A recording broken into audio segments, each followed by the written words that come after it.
Well, well, well, what is going on, everybody? Welcome back to the channel. Long time no see, long time no stream, long time no fly. Wow, it is good to finally be back live, and what a stream to come back to. The Toliss Aerosoft collab A340-600 in 2024. That means we have there's only one where to go. There's only one flight to do with an A340-600, especially one that comes with a tie livery, and that is Scar-Do. So that's what's on the plate for this evening's or this afternoon stream, depending where you're tuning in from. Good to see you all here. Thank you for joining us on the last minute stream. It's been pretty wild, busy, real life. You guys know I've been out flying, being used and abused by crew scheduling. So I've got 48 hours off, and I figured it'd be get a little stream in here at least today, and also this afternoon or later this evening for me. We're going to hop in the caravan too, so I know you will be talking, so you guys talking about that. But it's good to see everybody here. Carlito kicking us off with 10 gifted subs before we even went live. Carlito, my man, thank you so much for the support, the just continued support, especially when I'm gone. The V1 Nation is still strong. You guys are still watching videos, which I don't know how at this point. I mean, videos are still being watched according to my analytics, and I haven't been streaming. So you guys are awesome. Thank you for the support. Thank you, Carlito. Appreciate you, my man. Two Sausage Dogs and a Bass Hound, good to see you. Says, welcome back indeed. Back from the dead, Bills Mafia. I'm still partially dead, so we'll see. I've had a lot of coffee today. I'm gonna need some more before this evening stream, but we're gonna try to get on it here, start rolling. But good to see you again, man. DB669, long time no see. Yes, it is, man. Welcome, good to have you here, man. Zach Dill, 33 months. Good to see you, buddy. Glad to have you back, man. It's glad to be back, man. Well, there's so much to talk about. Luckily, this flight is a little bit longer, so we'll be able to kind of just finally relax, and it is an Airbus. I will say this, we'll talk a lot more on cruise, I'm sure, but for all of us that are concerned about single pilot operations, I'm not really concerned about it, but I do know the single pilot operations are the future. Until there's no more 7.3 flying, there's not going to be single pilot ops, at least in the 7.3, because the 7.3 is a pretty busy airplane. But I've been loving it, man. So Alexander's in the house. Good to see you. Good to have you back, Guppy Juan. Guppy Juan. Oh my gosh. So what's it's kind of funny about that short story here, Alexander. So I was jump seating home the other night, and there was a pilot in front of me on the jump seat, and his name was Juan. And the agent was like, well, I got it, but he didn't show up. So I'm like, well, can I get on yet or whatnot? She's like, let me call him one more time. I'm like, you can call him one more time? You know, that's funny when you said that, reminded me of that. But I don't, yeah. Anyway, Aaron, good to see you, man. You owe us A340 into Pero direct law. Aaron, dude, I don't even know if I remember how to get into direct law on the Airbus, man. I don't even know how to get into direct law, but we're going to try our best to get back to the Airbus side of things here for one stream. But then we'll obviously hop into 7.3 later. Maybe next week too. So, but thank you, man. Appreciate it. Haas 7.3 Max crew scheduling just called. They said the beatings will continue. The beatings are continuing. That is for sure. I can attest to that, Haas. Good to see you, man. RP, good to see you as well. I've flown nothing but the Caravan since release. So I have heard so many good things about the Caravan, and we're going to be taking a look at that later today. Chris Stuper, good to see you, my man. Let's watch the L1011 as a group. Dude, I've watched that 48-minute video twice. That's how I psyched in. More on that later. BKG, thank you for the 32 months. Is your arm tired yet from yanking the 7.3 yoke? Welcome back, Captain FO newbie. Hey, man. Listen, I'm almost off. I've almost consolidated. I'm at 90 hours already. I've flown 90 hours in 4 weeks, essentially. And I typically flew 250 hours a year in my last job. Yeah, I am wore out, man. Real airline life sucks. Zippy, what's up, man? Good to see you. 31 months. I'll talk to you in Discord. I passed 31. Did that IRL 2 last month. My goodness, man. Thank you, Zippy, for the continued support and managing all the savages in the Discord as well. So, Zippy, it's always a pleasure. Good to have you back. And VFD, my man, thank you for the 25 months of support. So, I appreciate you, man. Thank you, Virtual Flight Diaries.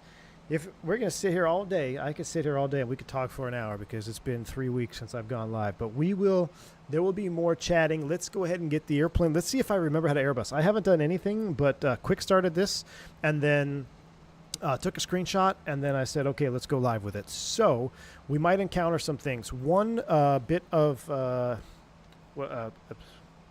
what is the word I'm looking for? So I am on a version that is slightly a few builds behind the public version. So there might be a couple things you see that aren't the current public release version yet.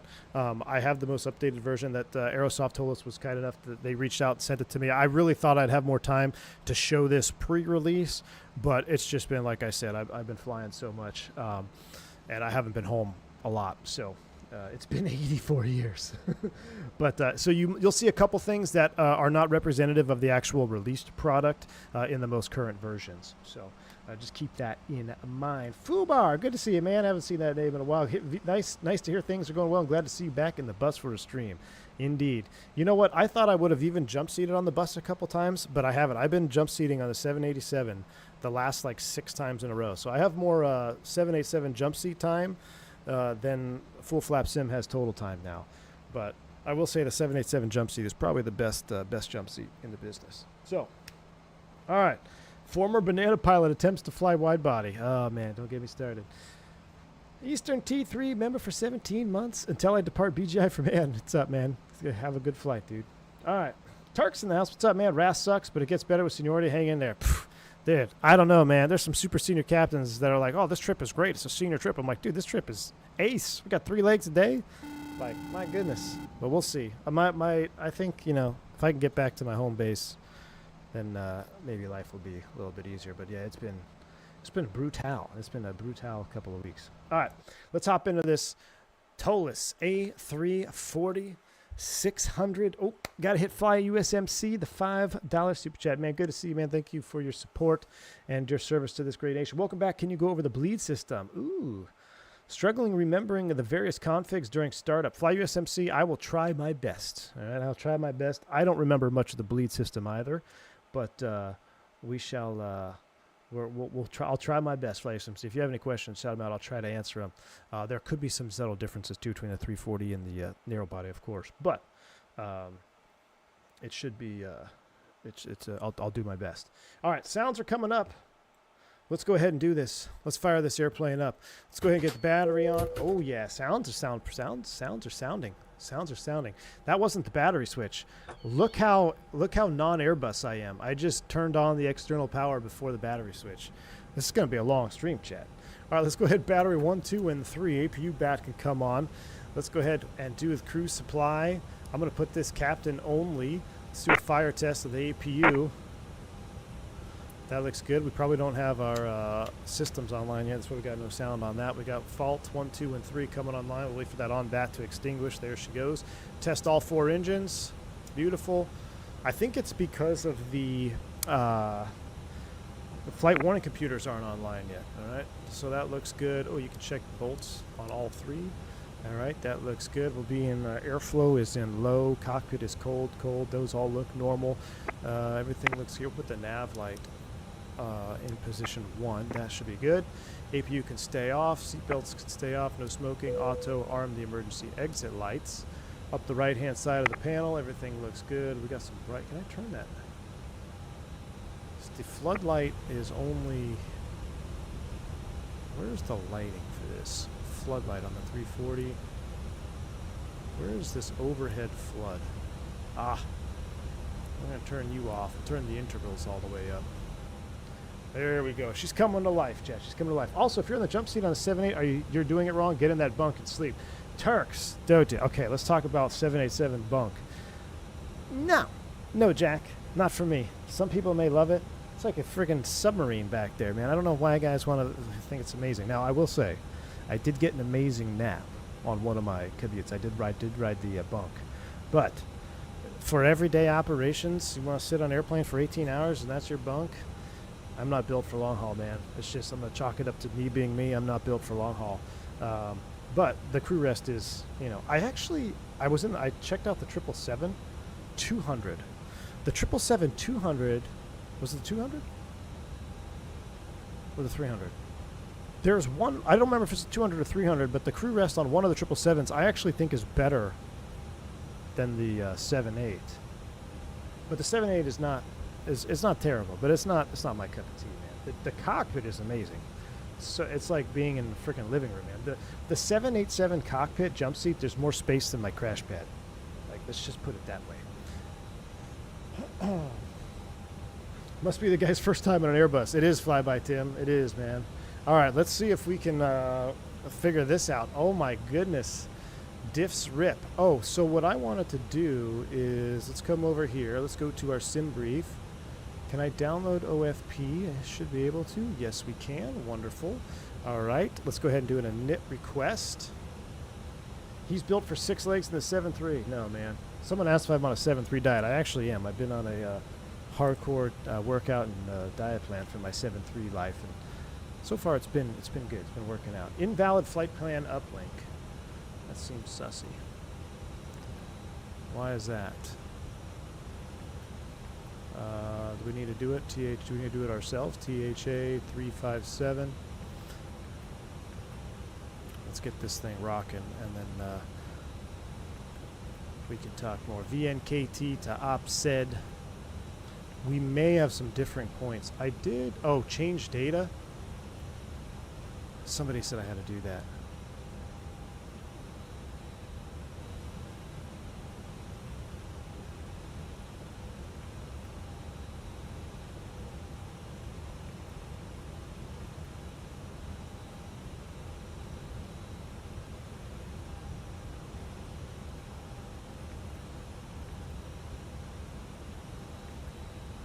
Huh.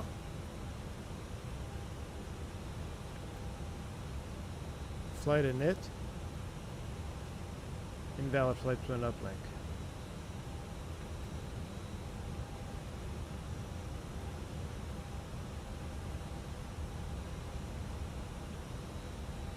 Uplink in progress. We'll do it the old school way.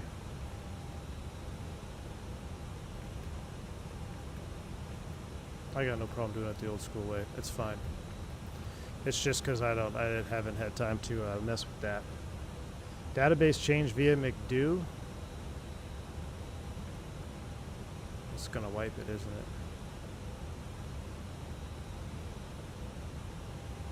I should have just done it the old school way. Yeah, it's locked up for a sec.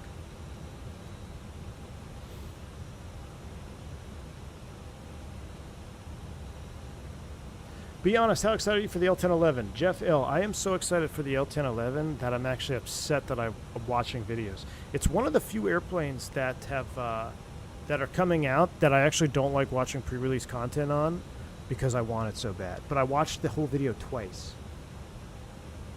Should be getting the new vacancy bid results in a couple of weeks. Turks, I'm hoping, man. Somebody said the last guy I flew with, he said it's only like 3 to 4 weeks for them to publish it. Which, all right, that'd be cool. The last one I felt like took extra long. All right, 19 March to 15 April. It is 19 April. So we need this database. What's going on here? Did we already, this is why, oh, we're already cooked. Did I already cook the stream here? But I'm really hoping I get it, Turks. The last one that closed, Turks, I was only, the plug is 2 numbers senior to me, so I should hopefully get it. Oh, it is March 19th. You're right. Thank you, Bills. Or Aaron, yeah. That is the correct database. Press the second database, then it'll pause. I did that. You could see we're actually, you guys just cooked my stream already.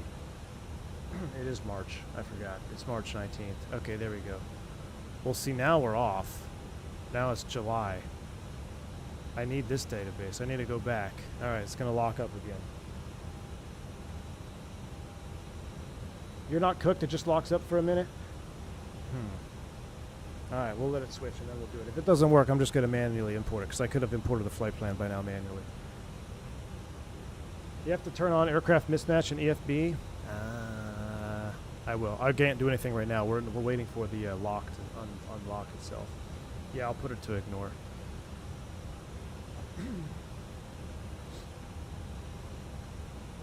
They've been handing out home base to new hires recently, so you should get it. I know. Well, for the 320, Turks, to the 320, man.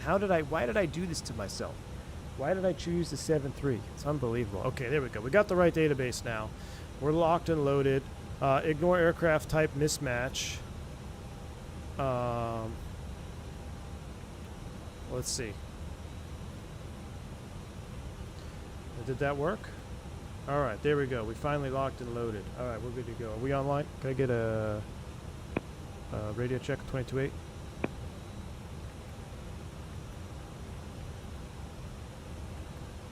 He's probably on a different... Oh, these are independent McDoos?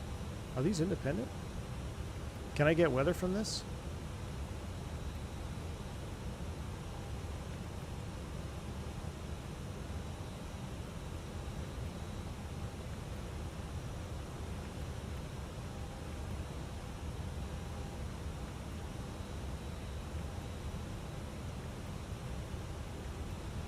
Departure radius? No? Surely you can get...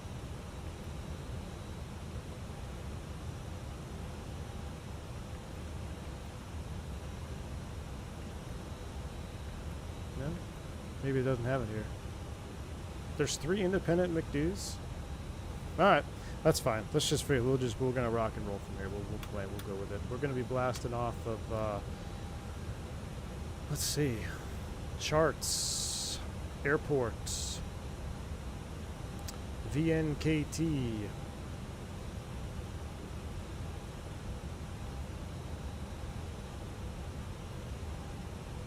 $10.9. Oh, Hoppy? Oh, I don't have Hoppy, so that's probably why. We're going to blast off runway 20. Hopefully, is there any other way to get weather from that? Let's just do this. Let's go departure runway 20. And we'll take a look at our sim brief. 20, we're on the Dark 1 Fox. Oh, that had us going north. Okay, we'll blast off 02 on the Dark 1 Fox. So we'll erase that. We'll go with 02. 02, Dark 1 Foxtrot.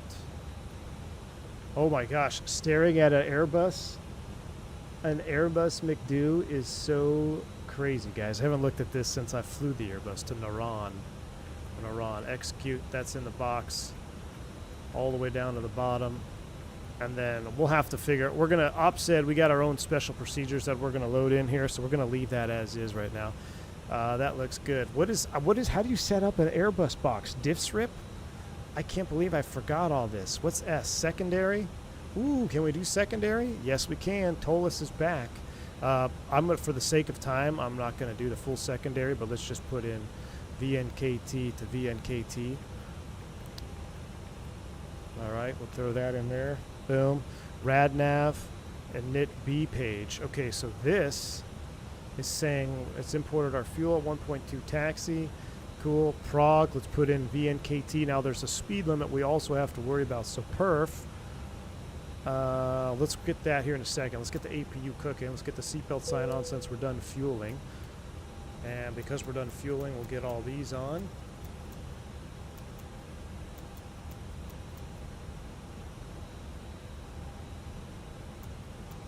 And start the APU. We'll take a listen.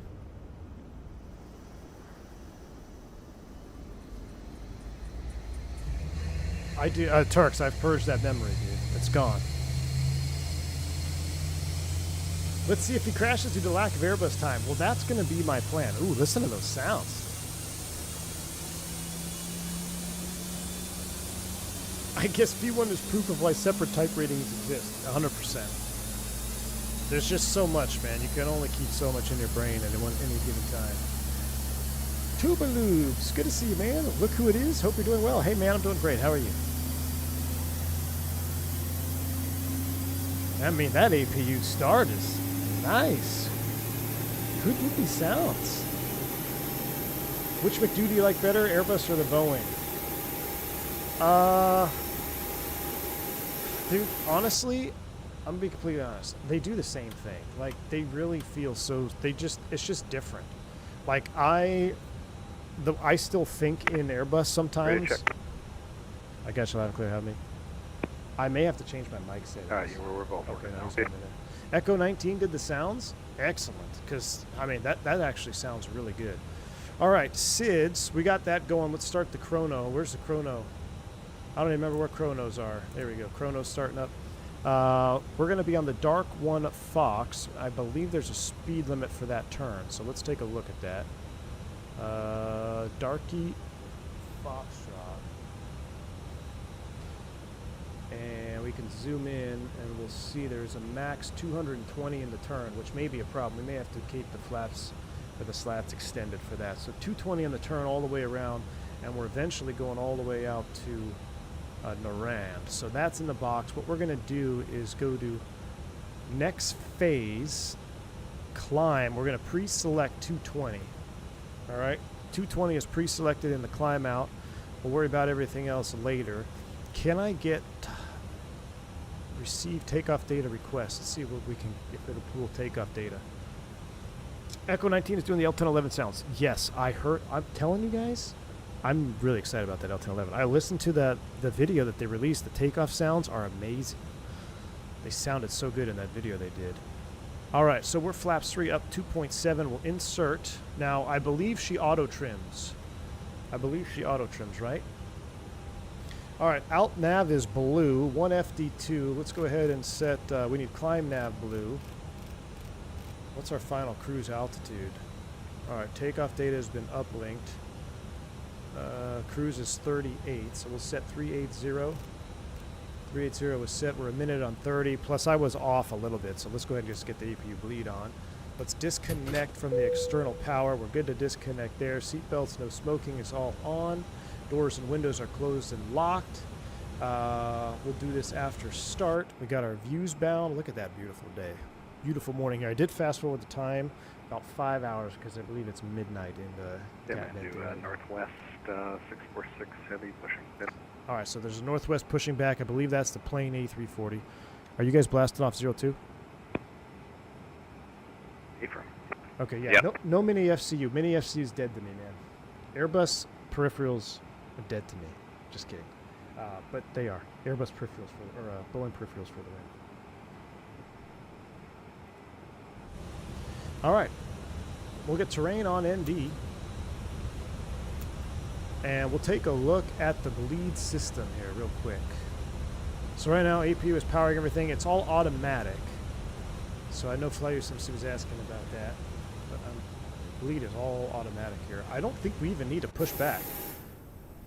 I mean, if we do, let's just push back for like a second. So let's go ahead and throw the beacon light on. For 4-star checklist, let's see if I remember it. With doors and windows closed and locked. That's all I remember. I'm trying to remember, guys. The 4-star checklist. I don't remember. Thrust lever is idle. Doors closed. Windows closed. Beacon should be on. Transponder. We're squawking 2000 TARA. We'll put you on 1 in above. All mode, that's fine. I'll leave this down here. And let's just Alt P. Top of ground, brakes release, clear to push. Nope, we don't want that camera. We want this cam. Uh-oh, my side stick light is out. Stand by.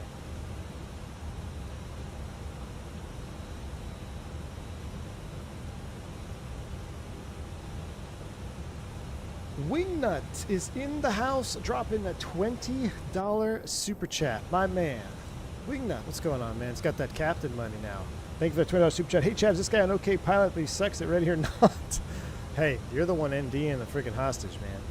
Thank you for the $20 super chat, Wingnut. Good to see you, man. Hope all is well. I saw you cooking up those that tofu situation. That's not my cup of tea, man. We'll go ahead and disconnect these, by the way. Chalk's released.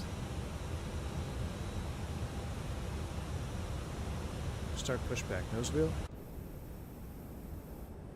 Are we going to push back or not?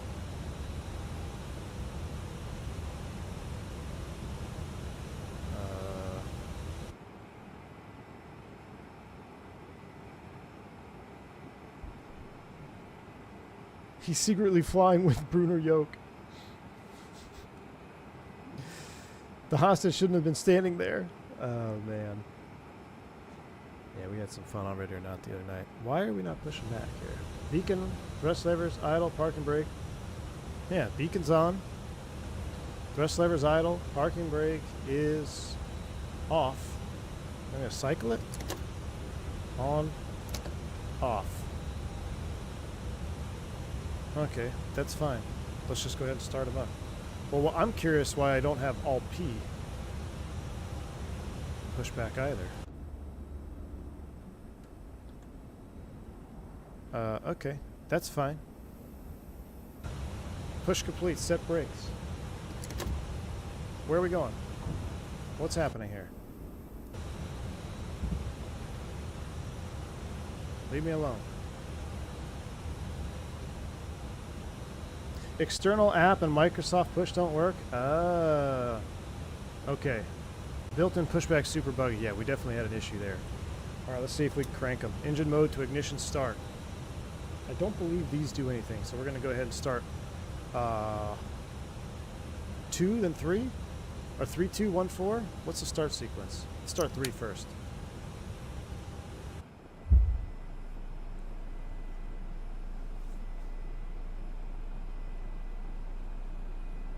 One, 2, 3, and 4? Okay, we'll do 3 and 4 and 1 and 2 just to trigger everybody.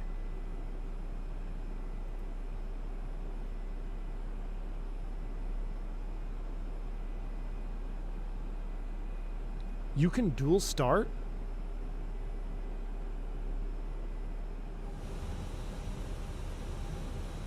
Do I have to do anything for engine start? I don't think so, right? Oh, 10%. That's right. That's right. 10%. I remember now. Yeah, it's 10%. You can dual. So let's go ahead and get 4 moving. That's right. 10%. I hope I don't have anything super bugged because I feel like it's trying to keep pushing me back here.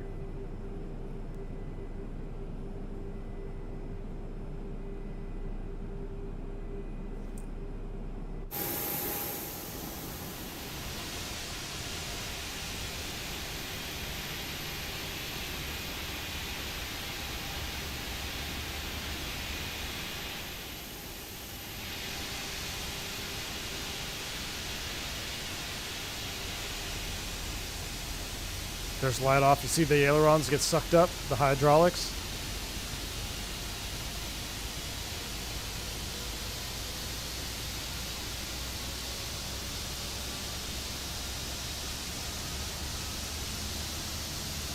T-Tut, thanks for the 9 months support. D1, welcome back. Looking forward to the caravan stream later, so please don't cancel. I'm not going to cancel, T-Tut. I'm not going to cancel. I really hope I'm not going to cancel. It's all timing, though. I have to complete it before a certain time. All right. We're done pushing, right? If I release the brake, where am I going to go? I'm resetting the brake. Something is... I hear the pushback truck doing weird things. All right, let's go 1, wait for 10%, and we'll flip 2. We'll do dual start these. So N3, wait for 10%.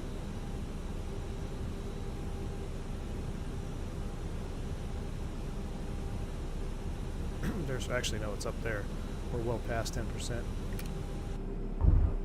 Yeah, see, it's trying to push me back still.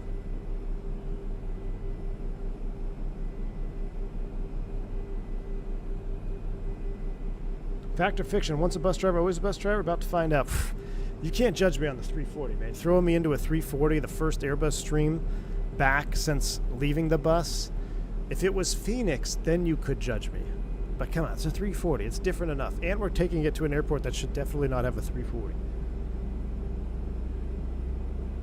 Yeah, JD's Hemp. I totally... I have L1011 on my mind, dude. I borked the startup, but we'll be all right. It's Alt-P logo lights. I might have to re-Alt-P again.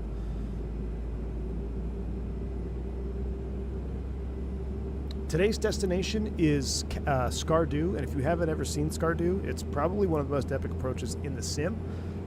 I absolutely love flying in there. You would not take a 340-600 into there, so it's going to be very spicy, though. It's going to be very spicy. All right, we got 4 veil lights. 1, 2, 3, 4. That's coming back to normal. Let's go up top. APU bleed's coming off. You know what? We actually might need the bleed off takeoff, so we're going to leave the APU running because we might have to do bleeds off. We're flaps 3.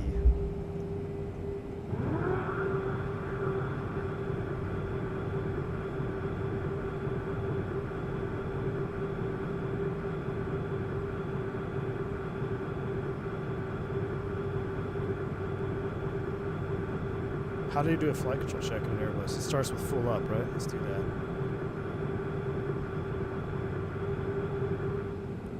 Man, I like the model. Looks pretty dang good. All right, here we go. Flight controls: full up, full down, neutral, full left, full right, neutral, rudder, foolish left. It's about as far as I can push it without rolling back in my chair. Full left, full right. Trim needs to be 2.7 up. That is 2.7 up. Let's go. Takeoff config check, PWS. We got to get all that. Kathmandu traffic. Who are we? Thai 357 taxi 02. All right, that's going auto. That can, we'll actually keep the weather radar off. Auto. Taxi lights, nose. Brakes release. Let's go.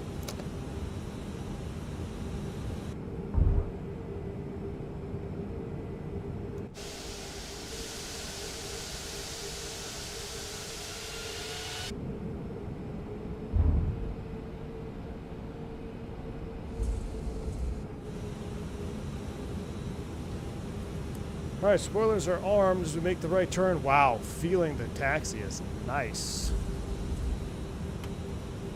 Where is RTO on this sucker? Oh, it's TO. There we go. Taxi cam. Oh, yeah. Hold on. Let's get taxi cam. Look at these heavies waiting for me. Great. Where is taxi cam? Taxi cam on. Look at that. Now that is cool. All right, let's go back to the 10-9. 02, we got a back taxi here at Alpha. Skardu, or correction, Kathmandu traffic, Thai 357 back taxi, runway 02, Kathmandu. Let's get our lights on here.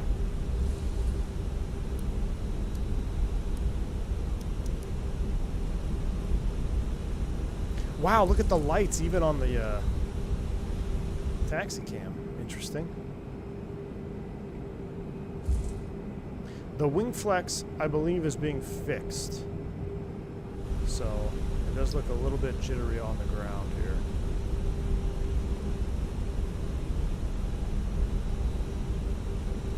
here. Yes, this is Flight Sim Projects V2 stick. That is correct, Zane. Flight Sim Projects V2 side stick, yes.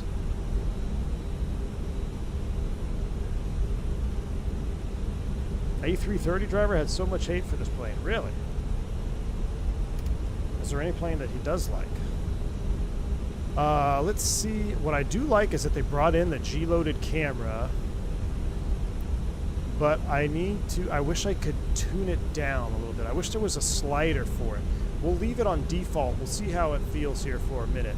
I do like the G-loaded camera in X-Plane 12 quite a bit, but I like being able to adjust the intensity of it. So we'll see what it is by default here, and if it gets a little annoying, we'll shut it off. Like right now, it seems a little bit, just a little bit choppy, you know what I'm saying?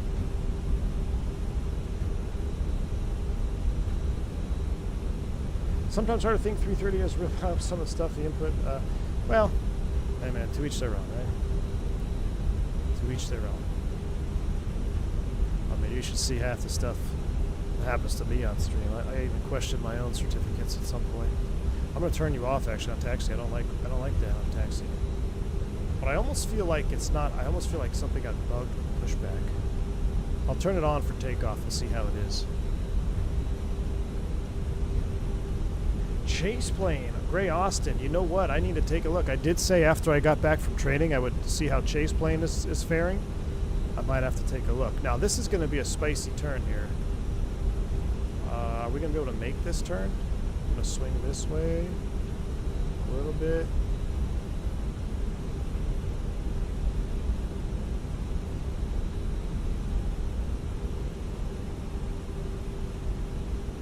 I mean, I kind of want to cheat, but I kind of just want to use the camera. Look how you can see the nose wheel turning. That is actually very cool. That is very cool. They were able to bring that over. Is this the only airplane that has a taxi cam in Microsoft 2024?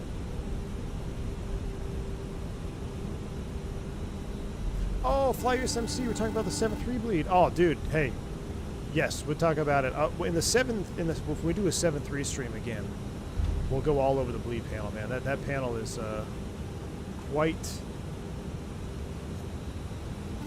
interesting to manipulate on a daily basis, but I finally got it now where it's subconscious. I think I'm going over the runway. But thank you for the $2 super chat, Toliss MC. If you got any specific questions on it, I can answer them for you, hopefully, without looking at the panel. But the best way to remember it is a smiley face and a sad face. On the ground, the top 3 bleed switches should be up, and the bottom 3 down. So it looks like a frown, a smiley face and a frown. That's not a bad turn, Mr. Martini. Come on now. I actually undercut it a little bit. You see that? But I don't want to roll too far forward because we're going right into the mountain. So we're going to actually just straighten it out right here. We'll fix it on the takeoff roll. Thank you, FlyUSMC. Blackbird Controls. My goodness, that's a name I haven't seen in a long time. Blackbird Controls, how you doing, my man? Good to see you. Thank you for the $10 super chat. He says, holy crap, the man lives. I think I need to send you a new Airbus handle for your tiller. Didn't know if you'd be around. Glad to see you flying. Blackbird Controls. My goodness, thank you so much for the $10 super chat. Long time no see.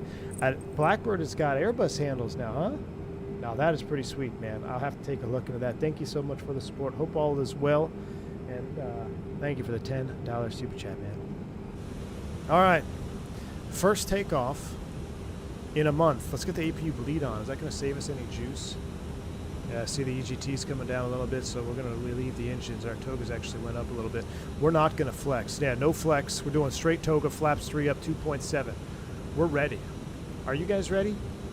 Turks is probably cringing because I'm missing so many Airbus techniques. Why is there cabin blue? It's not US Airways. Forward call. There she goes. All right. That's why I love the Airbus. It's green. Why are we in kgs? We need to fix that. Freedom units? Yes, there we go. Love that. Oh, what am I doing? Aircraft age? Old. Come on now. Save config. Duh. All right. Let's rock and roll. Thank you, 3 Greens, for 35 months and the 5 gifted memberships, 3 Greens. I appreciate you. Very, very kind. It's been a long time since I've been able to stream, so thank you so much for the 5 gifted subs, dude. All right. It's time. Togas. Be prepared for great flight dynamics. I am excited. Toliss has always had good handling airplanes. We're going to feel it for the first time here in 2024 together. Spool them up. Yoga.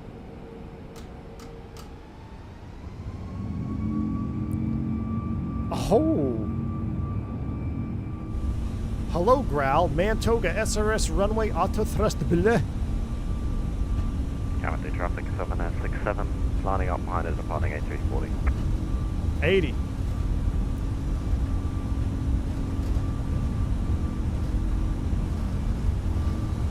I hope we have the takeoff performance to go this direction. 81. Rotate. Oh my goodness, it feels good. Easy on the rotation, positive rate. Gear up, fly with.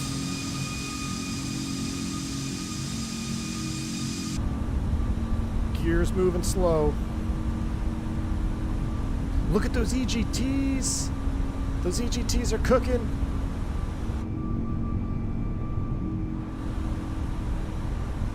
In the turn.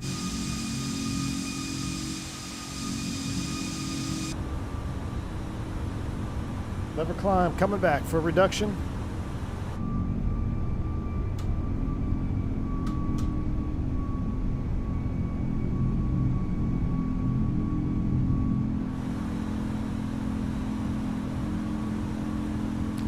Flaps 2 or 1?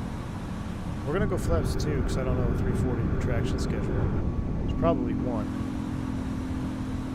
And we're 220 on the climb, so flaps 1. Oh my goodness.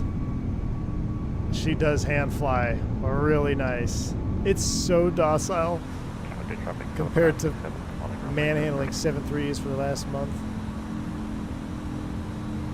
Wow. Man, the flight director looks super sharp. This is a great improvement over X-Plane 12. Remember in X-Plane 12, the PFD just always seemed a little bit fuzzy or a little bit off? That is a very good looking PFD right there. Dare I say, Phoenix-esque Let's keep it in the command bar as we do our turn. We're 220 max. We're gonna keep the flaps extended. Wow. I'm smiling just like it's back in the X-Plane days. There's slat or S speed, but we're gonna maintain right now just for a little bit longer.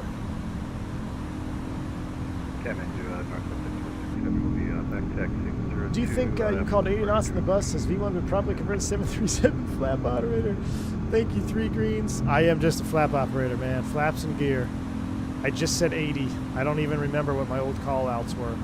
Wow, the flight model feels good. You can see me manipulating the stick and how smooth the reaction is in the sim. That is a joy to fly. That feels... I'm actually more impressed than I thought I was going to be.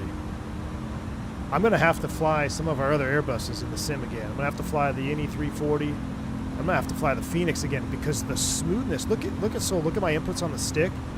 See how consistently smooth the input is on the aircraft? That is very good. All right, we're well above that. Let's go ahead and go. It's 230 on the next one max. Let's go slats up. We're right at green dot.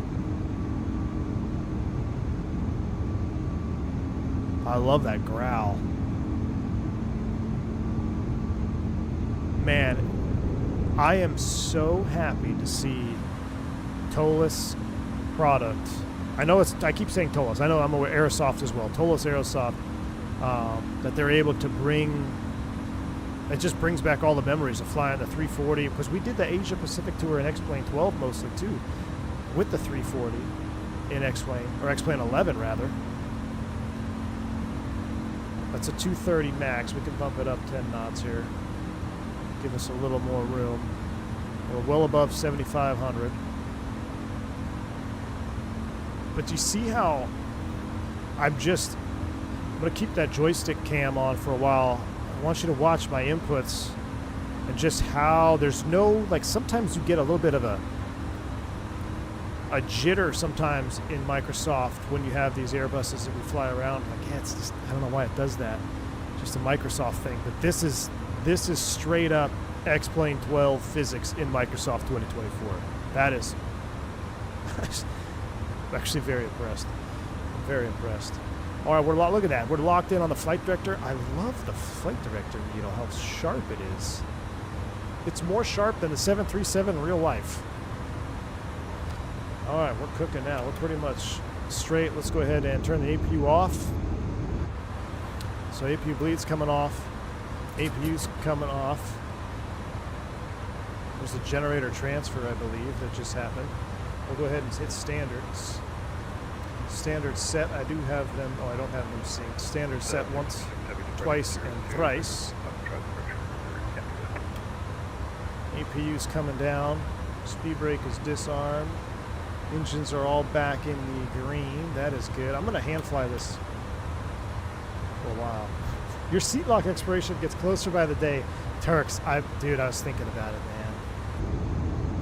It's like, man, I could, put in at the end of the seat lock. Should I go back to the bus? I don't know, man. This makes me almost miss the Airbus, Turks. It's so gentlemanly. I can't wait to do a long haul with you guys, and we'll have a full discussion about 7.3 versus Airbus. We no longer have a speed restriction, so we're going to push for managed speed. Looks like we'll be cost index 280 knot climb out here, so we'll lower the nose. 3 greens. I am actually getting a little bit of Airbus withdrawal right now. I'm not going to lie. Not going to lie.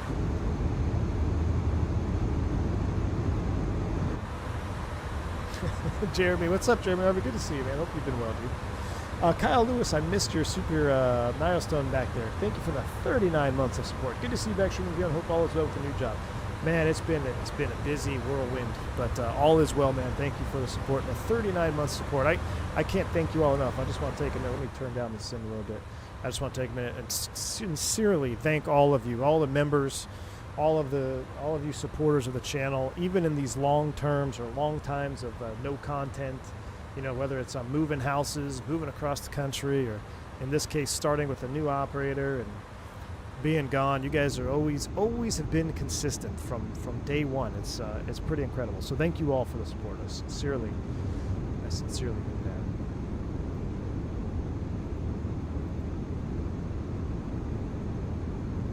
that. You'd go for a quality 330 CEO? I mean, I actually would love to see a 330. Did Toliss never made a 330 in X-Plane 11 though, did they? Did you see that bank? You see how smooth it rolls into the bank? My goodness, where's Turk? Do you have this? Is Flyby Tim still here? Have you flown this plane yet? I mean, I can't be the only one that's that impressed by the smoothness of the controls here. Oh, you're right. Oh, Gus, my man. What's up, Gus? Good to see you, dude. They did the 339, and you tested it, and it is awful. I remember now, Gus. I do remember. I do remember. I'd be curious to get your opinion, Flyby Tim, because aren't you flying the wide body of this? Or well, or no? Are you still on the Neo? Either way, I mean, look, just the reaction of the input of the side stick to the sim is very impressive. It's very impressive. I'm going to have to fly the Phoenix again and make a comparison because I'm that impressed right now. Pixelated SX. Oh my goodness. DL1011. I cannot wait, dude. Don't get me started on the L1011. Mark says, you inspired me to try Microsoft now. I've flown hundreds of hours in the 320 and 777. Mark, that's awesome, man. Well, hey, or the 320 and 777. You've got two fantastic renditions of those in the sim, Mark. The pmdg triple and the Phoenix A320. If you're going to get in the sim and try those, I highly recommend those two add-ons. Let me know what you think. I'll lower the nose here a little bit. Get up to, we're going to be 320 on the climb out. We're going to fly the paint off this thing because we got to do a caravan stream later. Prodigus L10 allegedly this month. I really hope so, man. Can you do small final approach style taps with it going too aggressive with the pitch down? Can you do small final approach style taps with it going too aggressive? Oh, like on final, I'll give it a shot. So, Turks, this is going to be a great approach to test that on because it's going to be a super tight turn and we're going to have to be pretty aggressive. So, yeah, we'll take a look at that on approach. My goodness, what was that? Swappy 3010. Dropping 50 subs. My man. Without it, yeah, that's what I knew. I get what you mean. Yeah, well, I mean, just look now. So, like, look, let me get higher than the command bars, and then I'm gonna do some taps to get it back on the command bars. Swappy, my goodness, 50 gifted subs. Thank you so much for the sub bomb. All of you who have received a sub bomb from Swappy, shout them out, say thank you. Very, very kind of you for the support here on the channel, man. Thank you so much. That's massive. Here, Turks, I'm doing kind of an exaggerated. Look at that, just kind of get her to come down. So yeah, we'll get back on. I mean, that's pretty good right there. Thank you so much, Swappy. That's very kind of you, man. Getting the channel all green again as we get back into some content. Now, I will say I'm probably not going to be live tomorrow. I'm going to be away for another 3 days, most likely, and then I'll be back next week. But there's so much I want to fly, guys. There's the Caravan. There's this. There's the L10 soon. So, but thank you again, Swappy. You deserve it. Good to see you back. Hey, it's good to be back, Swappy. It's like coming home, my man. It's like coming home. My second home. My second home from home is the office. Al Loper.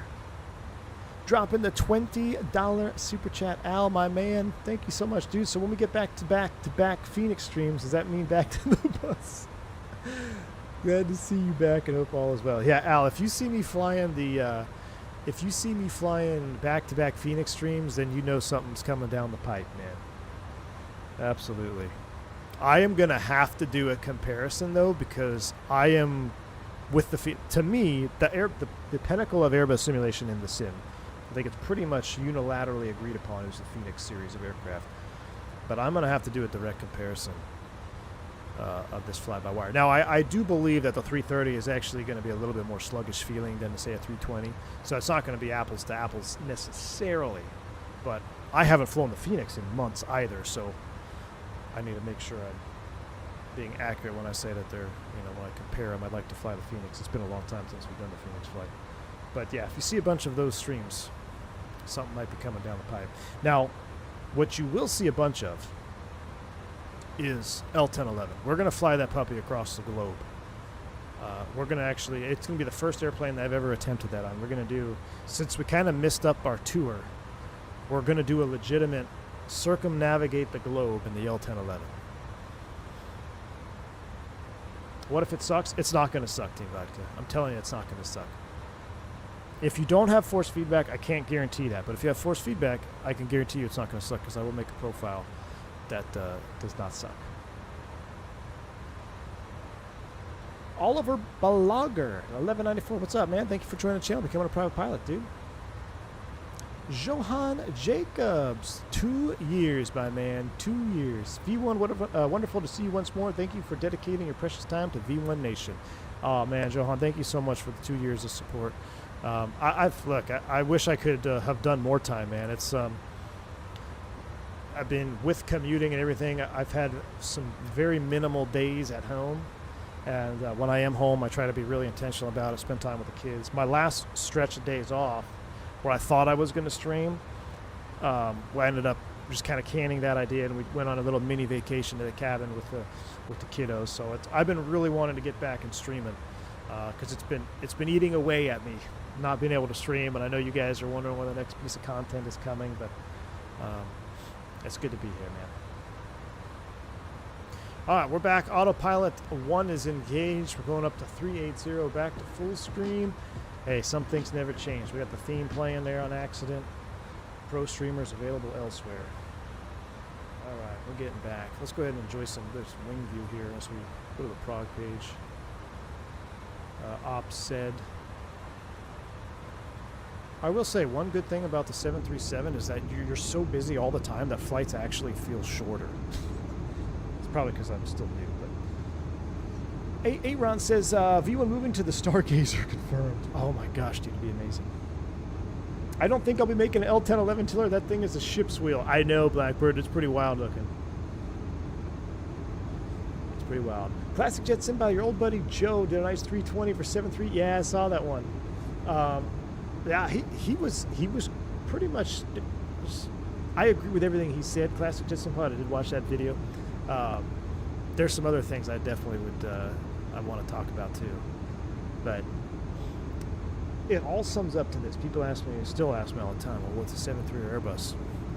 In my opinion, we're talking narrow body 7.3 versus 320. The 320 is a superior aircraft in comfort, superior aircraft in safety, superior aircraft in flight management, cruise perspective. It's really a superior aircraft in everything except just being badass. Like the 7.3 is just fun, man. It's fun. It's gritty, but that's really it. The three. I mean, little things like the 320 just sits higher than the 7.3 on the ground, so you can see. I feel like you have better visibility on the ground. Taxiing around Kennedy in the 7.3 is like I feel like I'm in a 172. There is I feel personally that the 320 is a superior aircraft to the 7.3 from a passenger perspective and a crew operating perspective, but the 7.3 accomplishes the same mission, and it's just more fun. That's really it. It's just more fun. And you get props, like there's especially where I'm based. I mean, it's pretty cool group of people that are on the 7.3, and we like to think we're cool too. But it's been fun, man. Oliver, thank you for the $10 super chat. Says the flight model of this aircraft is so good it has become a problem for me. With the exception of Phoenix, I can no longer fly any Airbus other than this one. Oliver, I'm gonna thank you so much for the $10 super chat. And I will say, I can agree with you right off the bat. I haven't flown any, like I said, I haven't flown in the sim in 3 weeks, and I don't remember the last time I flew an Airbus before this flight, so I'm a little out of date on what the 350 feels like, what the 380 feels like, what the 330s feel like, even what the Phoenix feels like. But I can tell you right now, this is the first airplane where I've been so impressed at how, if you saw me doing those little taps when I got high on the flight director, and I was like, the airplane did not jerk around like so many other Airbus simulations. Just, I don't know if it's how you have to simulate it through 2024 or how, whatever they do in the flight model. That's always been a little bit of a inaccuracy, if you will, in the Airbus simulation in 2024. This is the first plane that I can think of where it's been that impressive. I'm like, wow, this might be the best feeling one. But it also may have to do with the fact that it's a 340, right? It's going to fly a little bit different than the 320. I'm not going to compare them, like I said earlier. It's not apples to apples comparison. I'm just speaking roughly around the feeling of fly-by-wire. This is very good. Just hand flying that tight turn and being able to adjust the pitch like that was very, very impressive. I'm also very impressed with this PFD for some reason. Maybe I'm just impressed with the simplicity of the PFD. Looks so good. All right, let's let them roam. We'll do a cabin tour here in a minute. Seatbelt sign is off. We forgot all these lights on. Wing light come off, landing. Those can all come off. We don't need you. We're good now. Andre Henry with the $10 super chat. Andre, thank you so much for the $10 super chat. The first flight for the internet has to be LAX to Boston for the Langoliers tribute. Oh, Andre, that is a great option. That's a long flight. I don't know if I can swing that one for the first one, but it will have to be done. Thank you so much for the $10 super chat. I was thinking about that yesterday. What would be our first flight in the L1011? And it's either going to be a Delta livery, because the Delta, that black widget looks so good on the L10. We're going to have to come up with a route, man. We might have to do LA Boston. I don't know. I just don't know if I have that much time to do a long haul. Burbank to Atlanta. I don't think, can we get an L10 out of Burbank? Atlanta to Fort Lauderdale. No, that'll be XP72's first flight. But thank you, Andre, for the $10 super chat. Yeah, I'm very excited for our first flight in that. I'm gonna think about it. If there's an ATA livery, it will be ATA, solely because that was my first wide body experience that I vividly remember, was an ATA L1011. So just by default it's going to happen. But if there's no ATA livery by default, then I think we might do a Delta widget. Unless they have a bare metal. Did American have L1011s? Eastern L1011 would be fun too. We'll have to see. Yeah, American had L10s. I'm pretty sure Toliss built the flight model from scratch since they didn't like the default 2024 model. I mean, Prodigious, honestly, it kind of feels like it, dude. It kind of feels like it. V1, to fly in the widget, you need to wear the hat and report light chop. Will do. I'm actually going to bring my hat, I think, on my next trip.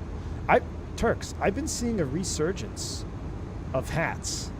I'm actually going to wear my hat next trip because I've been seeing a lot of guys wear hats lately. I'm going to be that guy. I'm actually just going to bring it in case it's raining, because I did a pre-flight in Chicago when it was like snowing and raining. Speaking of Joe Plains, good to see you, my man. Dude, Chicago was a freaking mess.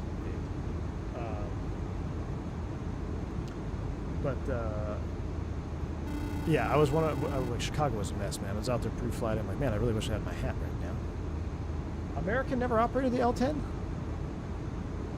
Really? Do we have any bare metal L10s? Eastern then, right? Is it just Eastern? Oh, you're absolutely right, because it was the DC-10 American. That's what actually hurt the L1011, right? Lockheed lost they were last.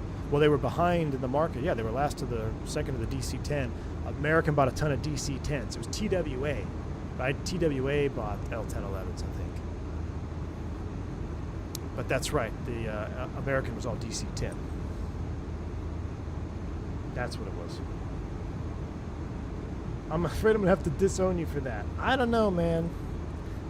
Turks, there's a lot of them walking around terminal with me, at least where I am. XP's in the house. How you doing, buddy? Good to see you, man. I've been watching XP. I've been watching you fly. Hey, what happened to your landing yesterday, man? in Oakland.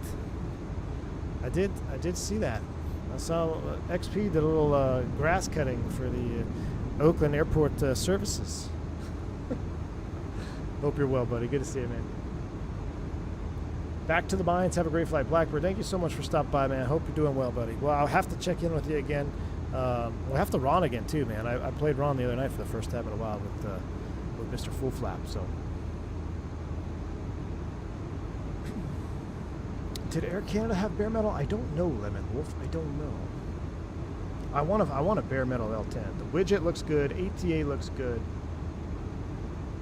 Eastern had L10s, and those were bare metal. I think that's one. Maybe that's what I was thinking. You know what artists should do? Liveries for operators that never flew them. Agreed. Man, I would love to see some fictional L10. Well, I guess I totally agree, man, because I enjoyed putting or seeing Whiskey Throttle put DC-10 liveries on the MD-11. So, yeah, why not? I think it'd be cool to see an American L10-11. That'd be pretty cool looking. Eastern's the best bare metal for L10, but Delta widget is unquestionably juicy. Yes. Yes.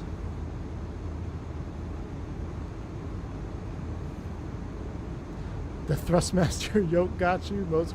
Why weren't you flying with the Moza, man? Why weren't you flying with the Moza? All right, let's see. Let's go to Prague. Optimum 398, recommended max 41. So to me, that means let's go to 40. New cruise altitude, 400. Up we go. O'Hare is only going to get messier with UAAA competition this summer. Prepare for long waits at the pad. Man, actually, you know, as crazy as Chicago was, we got in, they were canceling everything, dude. I think there was only 5 flights an hour going into O'Hare during that storm this last weekend. And of course, I was one of the 5 flights going in. It took us 6.5 hours to get there from Dominican Republic because we had to go around weather. We had an MEO. We had to stay in radar coverage. It was just a mess. This will be fun coming down when you're still doing 300 knots over the field. Yeah, Vodka, did we even attempt this? We probably should have attempted this landing first before doing it on stream, right?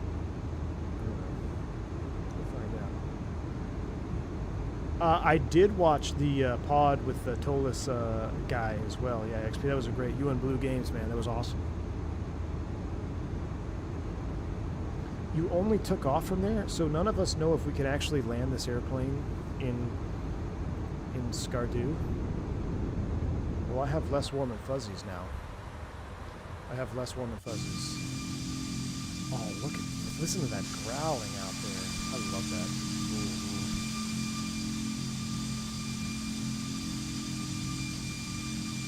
Gotta remember all my views, my view bindings. That is pretty cool. Let me turn it down a little bit. I'm gonna go in here, and is there a sound? I thought I saw them. Sound add-ons, external.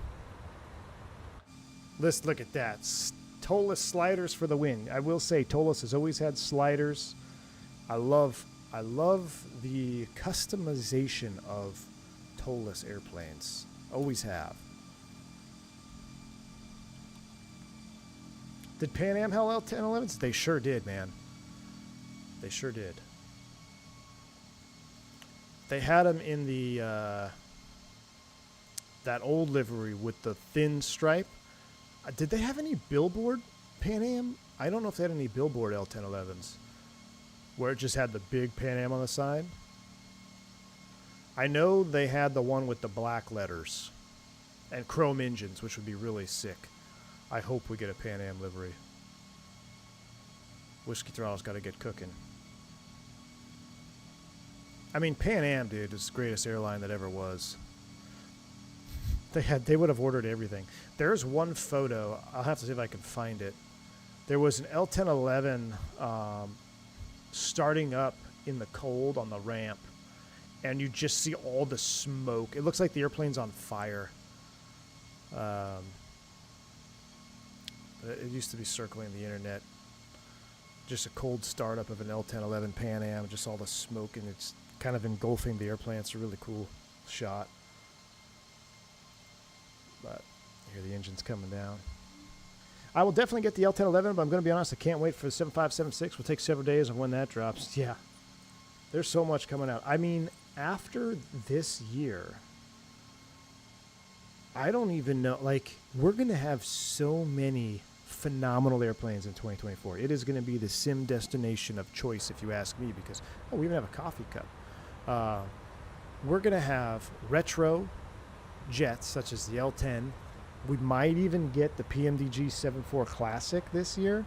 Maybe. I'm hoping. At least maybe the 100 or the 200, whichever Classic one they're doing first. The Fokker, hopefully. We've already got a ton of the Black Square stuff is released already. We've got the Caravan. He released the Arrows. I mean, there's just so many good airplanes now. Seeing Toliss branch into Microsoft, though, has got me very excited to see what the... Very excited. Oscar Reyes, thank you for the $10 super chat. Says this comment might be controversial. Hear me out. Oh boy, here we go. A Phoenix Toliss collab would be great to help push out the Neo. Since Phoenix last posted in November, they're still working on the VNAV. Will delay the Neo. That would be interesting. I'll have to see how the VNAV handles on that. Well, we're not really going to do a whole lot of VNAV on this particular flight. If you haven't flown with us before into Skardu, this approach is very manual by nature. We're going to be probably vertical speeding, open descent, heading changes. We're not going to be doing a whole lot of VNAV in this one, but I've never really had issues with Toliss VNAV, even back on the X-Plane days. But I've really not had VNAV issues on the Phoenix either. So I know it's, there's some people are upset about it, and that they've acknowledged they're going to fix it. I would just rather have the airplane and have them fix it later, but I'm more curious what the state of the Fly FS Labs Neos are. I think the 220, the 220 is coming out. I'm glad most modern airliners are this sim now, which means we'll start getting the niche stuff. Yes, exactly, Grogmeister. 220 is mid, man. 220 is mid. But thank you again, Oscar, for the $10 super chat. It's an interesting thought. I don't know if it'll ever happen, but that's an interesting thought for sure.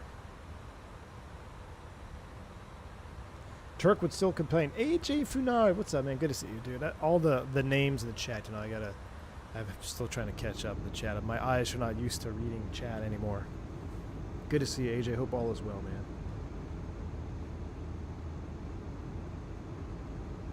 Jay Stevens is in the house as well. What's up, man? Can't wait to see the Vector 7.8. Okay, let's talk about this Vector 787. What is the hype? These guys literally came out of nowhere and posted a screenshot of a 787 glare shield. And is XP still here? And XP and Blue are like, this is going to be the best airplane to ever hit flight sim. Dudes, there's only been one dev to come out of the woodwork and be as good as they said they would be, and that was Phoenix. Of all flight simulation, there's not been another dev that had just popped up out of nowhere and dropped an amazing product.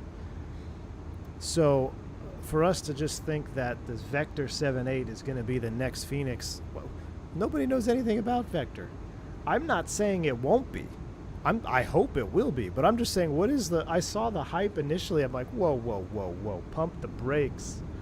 Pump the brakes, y'all. Another dev, which I'm more inclined to think will be as good as they say, Bluebird. Bluebird kind of came out of nowhere. They said they're doing a 7.5, 7.6, and it's going to be amazing. The only reason I believe Bluebird is going to pull it off is because I actually got to fly the 7.5 at Expo last year, and I got to see what state it was in. I got to see the textures, and that was in 2020. So I know, at least from what I experienced at FS Expo, I know what the physical product did look like in the past and what it felt like in the past, and I was impressed back then. So my hopes for Bluebird are extremely high because I've already seen it firsthand. But, we're still waiting. Now we're waiting patiently. Who knows when it'll release, but I am very excited for that. Now, the Vector, XP is here, good.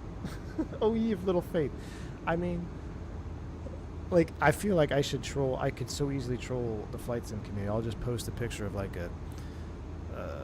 some airplane that's not released. Somebody wants. I don't know, like a Max 10 or something. Be like, look, I'm going to call it Speed Target Simulations. It's going to be the next best thing ever. It's going to have everything. Like, oh, they're going to be the next Phoenix. Yeah, I don't know. I'll believe it when I see it, XP. If it's not what you said it's going to be, XP, you're going to owe me dinner again. We'll come over and fly it at your place when I'm overnighting. But yeah, I was like, what is this vector? When devs come out of nowhere and promise the world, it usually is too good to be true. I would agree with that. Just take pictures of your Mac at your company and claim it's images from the sim. 717 Impulse Buy Simulations. That's a good one. Confirm Speed Target working on a new Max 737. Reset Jet, good to see you, man. Good to see you, man. Bluebird is blue balls, because where is it? I know, Andre. I mean, listen, you can't rush perfection. Perfection's a strong word. I don't know if, perfection is a high bar. I don't think anything is ever perfect. Even some of the best, the Phoenix isn't perfect, and I'd say it's probably the closest to perfect out there. But I'm with you, man. It's been a while. It has been a while since we've seen any updates on that Bluebird 7.5. It did hand fly very nice, Zippy. Did hand fly very nice. So logo lights, FS Weekend. Is Vector going to be at FS Weekend? Because I want to see if Vector's going to be at FS Weekend.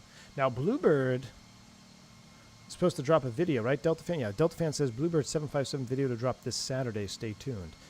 Yeah, see, I'm excited for that. Delta Fan. There's a 707, which looks okayish, but the proof will be in the flying. Dale, are you referring to the X-Plane 707? I did see the 707 and X-Plane. What is it? They used to build sceneries, and that 707 looks pretty dang good. I will say, it looks pretty good.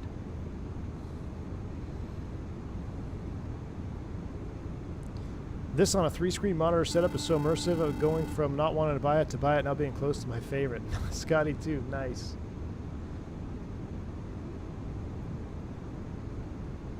Nimbus, that's who it is.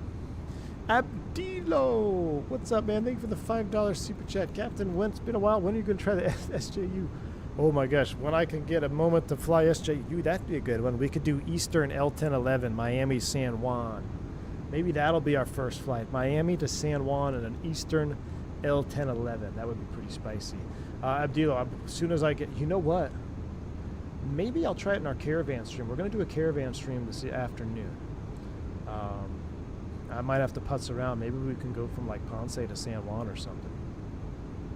So we'll have to take a look at that. But Abdilo, I actually spent the last 3 of my 4 days I actually spent going in and out of San Juan. So I'm very familiar with San Juan as of late. I went to this great restaurant, man. The other on Sunday, Saturday, can't remember. But shrimp mofongo, so good, dude, so good. Wind control, wind wing, Boeing throttle, and yoke announcement would be sweet this weekend. That would be exciting. I need some more Boeing stuff. I need a Boeing yoke, chat. I need a Boeing yoke, chat. The starboard engines on your wing appear misaligned, or is my OCD? The starboard engines. I think that has to do with the wing flex. And the wing flex has been addressed by Toliss already. And like I said, this is a version that is actually a few builds behind the current release version. So there's going to be, I think, some things different. But the wing flex is a known situation, and they're already working on it. They're working on the algorithm for the wing flex. So that might be what's causing you to see it misaligned. Sam F, my goodness, dude, did you get your type done already? What's going on? I was going to text you the other day, but I forgot. Good to see you streaming again. I'm not touching the PMDG 73 for at least a month now. Are you all done, man? Are you all done? When you go to base? Can you trade? You want to trade me some duty-free days? Because I need to trade some days away. I'm going to be shot down in flames here, but I'd like to see TriStar with a fully operational. Dougal. Dougal, don't make me time you out now. That is, you cannot be saying that around here. Fully operational. Well, here's the thing, Dougal. So, I don't know if you watched the 48-minute video that they released a few days ago. However, so the LTN, I'm going to do my due diligence. I'm going to get very familiar with it. They have a very cool situation where you can actually, it will be like using an FMC.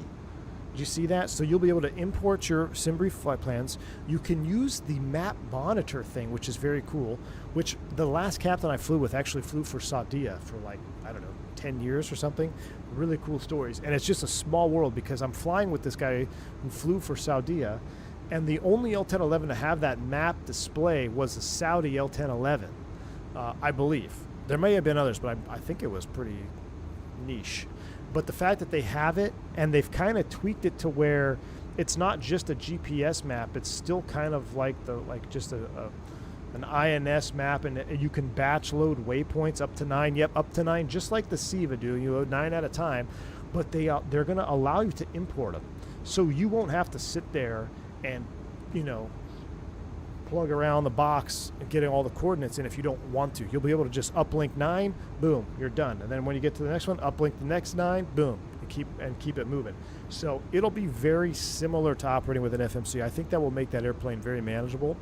Now, the other thing to keep in mind, too, is the L1011 was the most advanced. No one's going to change my mind. Most advanced airplane of its time.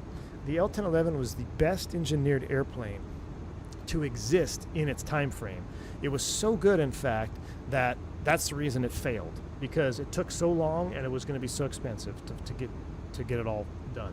Everyone went for the DC-10. It's first to market. DC-10 was first to market. They took the orders, and that was that. Rolls-Royce didn't help with their engine problems, but it was overbuilt. It was one of the last few generations of airplanes that was just so overbuilt that it made it just a fantastic machine. I know 3 guys personally that flew the L1011, and they all tell me it was the best hand flying. It was the best airplane that they ever flew. Now, there are other airplanes in modern day that are obviously better now when we compare to modern times, but it's like, yeah, back in the day, I mean, the L1011, it was amazing. It was such a dream to fly. It was rather docile in terms of its handling characteristics. So I think you're going to be impressed at how, I don't want to say easy, but it's not going to be like trying to single pilot fly the Fila 747-200. You know, that thing is a hell of a workload trying to fly that single pilot. The L1011, because it's got its advancements, I mean, it's got auto brakes, it's got auto land, DLC, which is really cool. They hit on that pretty cool in that video as well. I think it's going to fly a lot more modern than you may think. Even though it's an old retro jet, it's going to fly almost more modern. Yeah, DLC GOAT. One thing I don't know if I always thought that the DLC for the Tomcat came from Lockheed on the L10. I think the L10 was one of the first to have DLC situation. Maybe I have my dates mixed up. But either way, Lockheed, you know, being a defense contractor, being involved in military aircraft, direct lift control is not really necessary in modern civil aviation because it's less efficient. Maintenance on it, it's not optimal for being super conservative, which is what all passenger flying is. Now in the military, they care about being as precise as possible, right? And actually the Hornet's going to get DLC. I wonder if Full Flap Sim is still here, if he knows anything about that. But having that fine control without having big pitch changes in the elevator is pretty sweet. Do you remember the L10? Yeah, 191, JJ, absolutely. So you know what's really crazy about the 191 crash? If you look at the fuel tanks, if you're coming into DFW and you look at the fuel tanks on 17 Center, you can see on top of one of the tanks where they repainted. And that is the dent and scrape from Delta 191. It's still there. You can actually still see on the tanks because it hit the fuel tank, the retaining tanks there, coming across Highway 114. You can actually still see the damage to this day. But yeah, that 191 incident or accident rather, is something that it's fairly common to see in recurrent training for wind shears and things of that nature. Bill's Mafia, exactly. But so here's the thing, though, Bill's Mafia. What's crazy about that? Spoilers up 7 degrees. Not good for fuel efficiency. Definitely not. But the Max, the 7.3 Max does, because they can't figure out how they had to get the approach, sight picture the same. So the Max, when you go into the landing configuration, same thing. Spoilers go up. I don't know if it's quite 7 degrees. I should know that since I fly the Max, but my brain is so fried. I will say this about the Max. I wish we got to do a 7.3 stream because I want to talk. There's so much I want to talk about the 7.3, guys. I know you're probably so sick of seeing 7.3 streams on this channel, but the 737 Max. It's controversial. I hate what Boeing did. All of the above. But let me tell you this, hand flying the 7.3 Max is amazing. There is much more difference in hand feel between the 7.3 NG and the 7.3 Max than there is between a 320 Neo and a 320 CEO. The 320 Neo and CEO are very, very similar. There are some differences in kind of how the airplane reacts. I think the CEO is a little bit more slick than the Neo. You got different performance a little bit. And so there are differences. But in the 7.3, the NG versus Max, it's significantly different in terms of hand flying feel. And the difference is on the good side of things.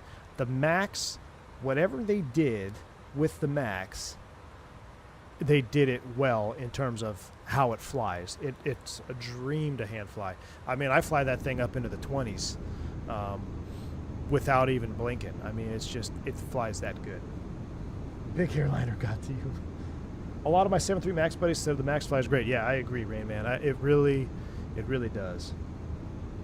The iFly Max newest update is now in beta, looking good. Ooh, there's an update coming for this iFly. Well, I'm very much looking forward to that, Johan, because I actually would like to fly the Max again here on the sim. Yeah, LAM, that's what it is, Highball. Thank you. Yeah, landing altitude monitor, indeed.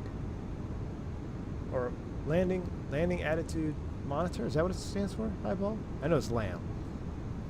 Rainman says Hornet the Legacy didn't have DLC, but pilots had a poor man's DLC where they would wiggle the stick and both stabs would come up and effectively be a DLC. Ah, that's cool, Rainman. That's almost like, in a much less cool way. So on the 320. Little piece of side tip for you guys flying the Phoenix. If you're coming in and you're high on glide slope, but you're not high enough where you don't think you don't have to go around, but you're just like, I just need to get down a little bit. If you go left and right to the stops on your side stick, if you do it quickly enough, the airplane won't roll, but maybe a degree or two.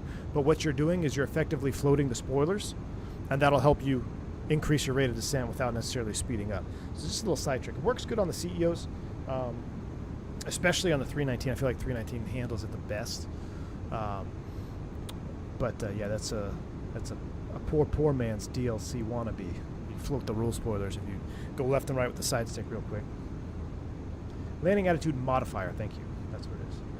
Sam says I'm done now, and I lost it. Where'd it go?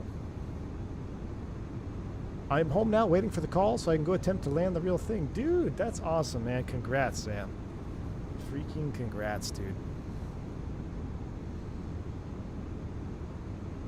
Have you gotten used to the flare height in the 7.3? Yes. Well, Aaron, I won't know if I say used to, but one of my instructors, that's a beautiful view right there. We got to keep an eye on where we're at because we got to prep for the approach here. And even though we're not that far, like, because we're descending over peaks into the 20,000 foot range, it comes up quick, so we got to pay attention. Here's a tip if you're struggling with landing the 7.3 because you fly the Airbus so much in the sim, or maybe just you're not struggling to land, but you do what I always used to do in the sim, where we would always do an Airbus flare in the 7.3. I had one instructor during training, and he's talking about the landing profile, and he goes, at 50 feet, I don't want you to flare. I don't want you to attempt to flare, arrest back pressure, none of that. Because in the bus, sometimes you do 50 foot, took a snapshot, all that, 30 feet snapshot, depending what aircraft you're in. Sometimes at 50 feet, I'd kind of pump the stick to kind of get a feel for what's going on. He said in the 7.3 at 50 feet, all I want you to do is think. If you make a conscious effort, when you hear 50, the call out, don't touch a thing. Just think. Think about what you're going to do next. And it happens fast enough. If you're stable and you're coming down the approach path and you're stable on 7.3, 50, think. Just think of the word think. And after that, when you hear 30, that's when you should be bringing that power to idle. And you really want to get that power to idle before the mains touch. If the power is not at idle before the mains touch, you're probably going to bounce or skip, even if it's not aggressive. That's the number one cause of a bounce or a skip or a double tap when you touch down. So 50 feet, don't touch anything. Think. At 30 feet, bringing that power out and getting your flare. And honestly, that has helped me so much, because all I do is 50 feet, think, wait. By the time I think of the word think at 50, it's already saying 30. Now I'm bringing the power out. Now I'm putting the flare in. And we touch down. Check close, hold the attitude. Exactly. I haven't had a real smasher yet in the 7.3. I know it's coming. I've had some that I felt were pretty greasy. The captain I was flying with on my last trip, he did put a nice 737 size dent in 2.7 in Miami yesterday. But so I know it's coming for me. I know it's coming. I will have my humbling experience. I know it is coming. So far I've been very lucky. And my buddy told me, he's like, yeah, I went about 200 hours thinking until I thought it was impossible to have a bad landing in the 7.3, and then he couldn't have a good landing for like a month. So it will happen to me, but so far that rule has been good. Now, what I will say, because somebody said something about, where's that comment? Somebody had a good comment, and I wanted to hit off of it. I lost it now. Someone said, or where was I going with this? I lost my train of thought now. Oh, what's easier to land, 7.3 or Airbus? Honestly, right now, I think it's easier to know if you're going to have a good landing or a bad landing in the 7.3, because you're connected. There's just this feeling of direct connection to the airplane that's not the fly-by-wire connection that we have in the Airbus. The Airbus is actually, you can have a really good technique, and it just, for some reason, at some land, it's just, dang it, I chunked that one, or this wasn't. It's harder to tell if you're going to have a good one. In the 7.3, I feel like if you're going to have a good one or not, because you're so connected to the aircraft. You can feel it in the flare. You can really feel that ground effect. Okay, I'm floating. I'm gonna roll this one on, drop in the right main, hit crosswind. I'm gonna kind of do a little 3-point boom, grease it on. You're more connected, so I feel like it's a little bit easier to know if you're going to have a good landing or a bad landing in the 7.3 versus the bus.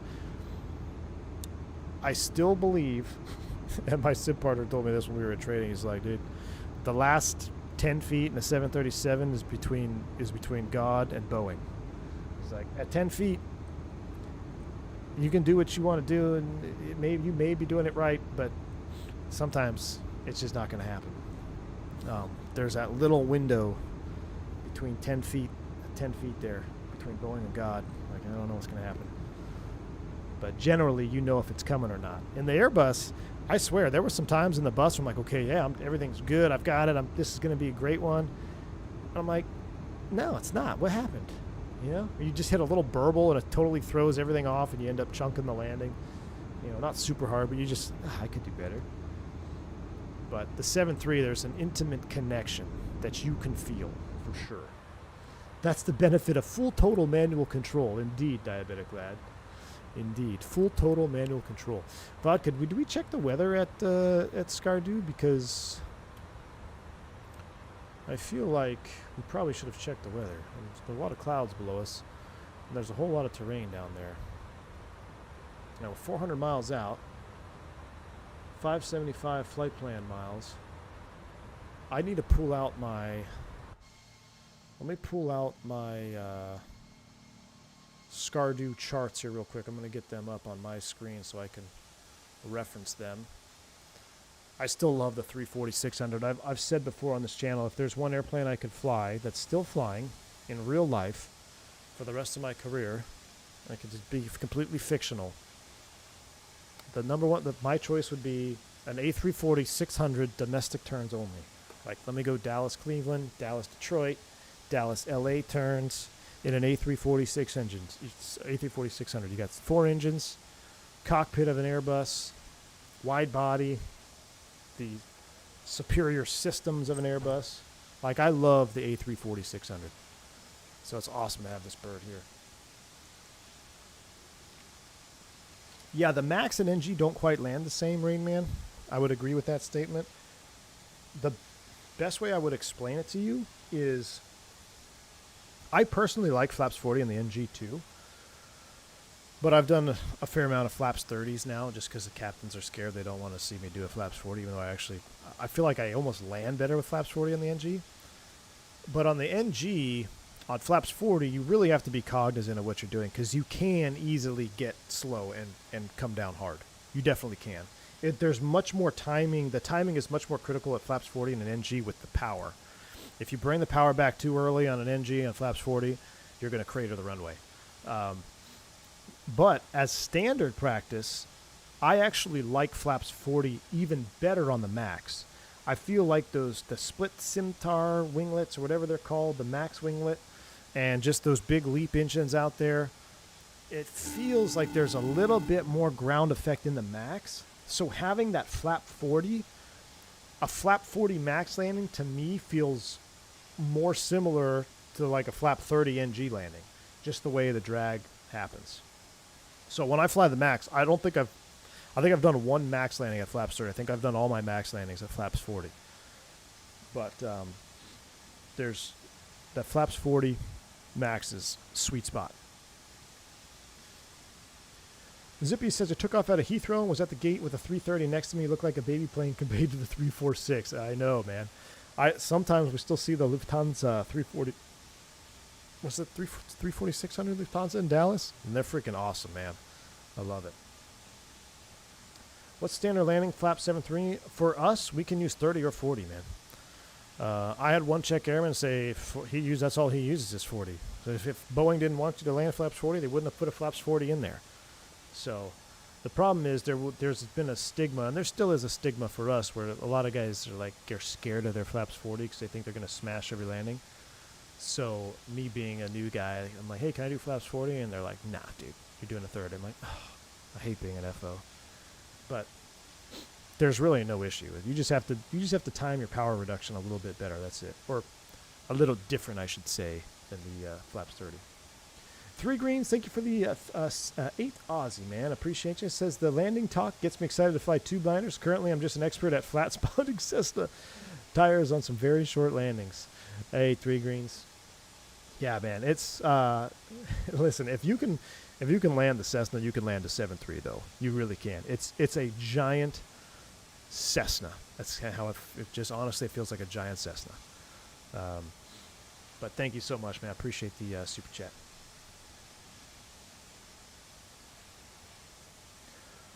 Dougal McTavish dropping 10 gifted subs. Mr. Dougal, my man, thank you so much, man, for the 10 gifted subs.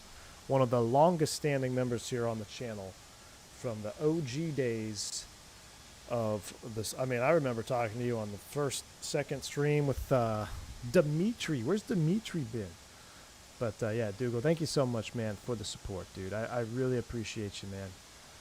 It's been quite the ride having you around all that. What are we going on now, Dougal? Like 6 years? When did I start the channel? 2019? Coming on 7 years on YouTube. Dougal legend. It's been good,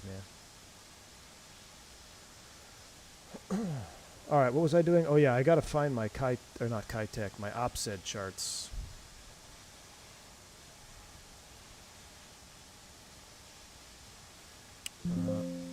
Oops, don't do that. Don't crash the sim now. Where are my Scardu charts, chat? Bill's Mafia. Oh my goodness me. Dropping 50 gifted subs. Bill's Mafia, my man. The Josh Allen lover himself. Thank you so much, dude, for the 50 gifted subs. Bill's Mafia. Appreciate you, man. Appreciate all the support. Hey, you're still training too, right? I hope your training is going well, man. Thank you so much for the 50 gifted sub bomb. Just getting the channel green, man. Very, very kind of you. Appreciate that. Very, very kind, my man. What a guy, indeed, man. What a guy.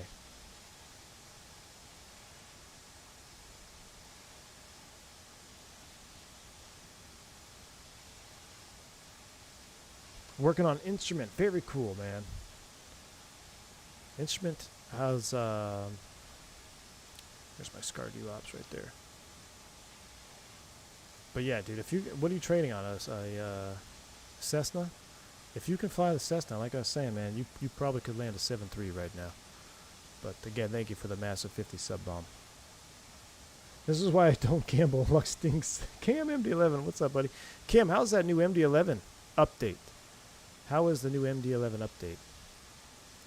All right, I'm looking at my charts here. We're going to make some modifications to our flight plan here to kind of expedite things. Where is our... Is it BIREB? We need BIREB in the flight plan.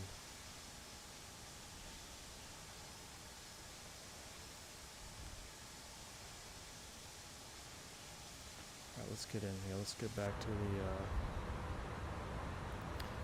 flight plan. Bungie Delta BIREB. We have Delta in there. You're training 172. That's it, Bills Mafia. Think about that, man. You can land a 7.3. If you can land a 172, you can land a 7.3, guaranteed. Anybody can land at least once. Well, that's true. That's true. Right, man, you're waiting to hear back from the majors right now. Not sure this is ever going to happen. Dude, keep your app updated, man. Keep them updated, dude. So even if you're just going in there, and so here's a trick, Rain Man, that I learned too, is if you just go in there every other day or so, and change your available start date, then that triggers like, oh, he modified his application, so he's like staying up to date. Even if you don't have any flight hours, you're constantly logging in and changing something. Do that if you can. Cam says it's absolutely fantastic. I got them to fix the drop or droop modeling of the elevators, and the aircraft is amazing. Ah, well, we're going to have to go into that one, man. We're going to have to get in the MD-11 again, too.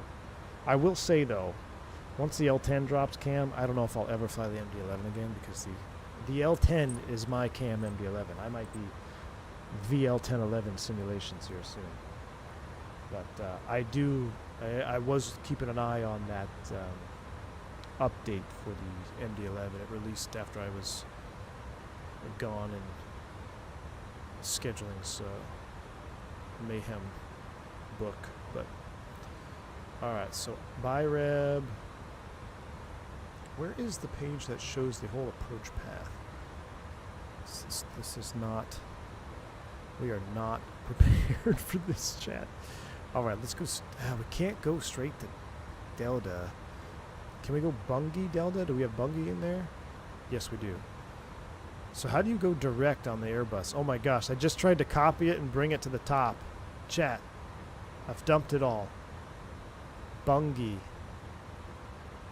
How do I select Bungie? There we go, Bungie. Now we gotta be careful. Let's go direct with the beams insert. There we go. That'll save some time. Look at that beautiful thing. Direct pick waypoint. I'm going to have 30 tons on landing. Do we need it? We might have to drop some fuel. We're going to have to get serious about this. Yeah, Rain Man, give that a shot, dude. Can't wait for the L1011 stream. I'm not a classic airline kind of guy, but I'm excited for this. Delta fan. Barring the L1011 being a complete dud, which I don't believe it will be. I still stand by. I know any builds their first, the 350 release was a rough one. I can admit that.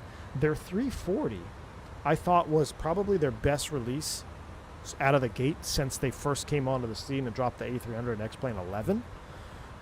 So I have high hopes for the L1011, and it will be. I am so passionate about the L1011 because it is, like I said earlier, if I don't know if you're here, the first vivid memory I have of being on a wide-body was an ATA L1011. So I am very passionate about reliving my childhood in that airplane.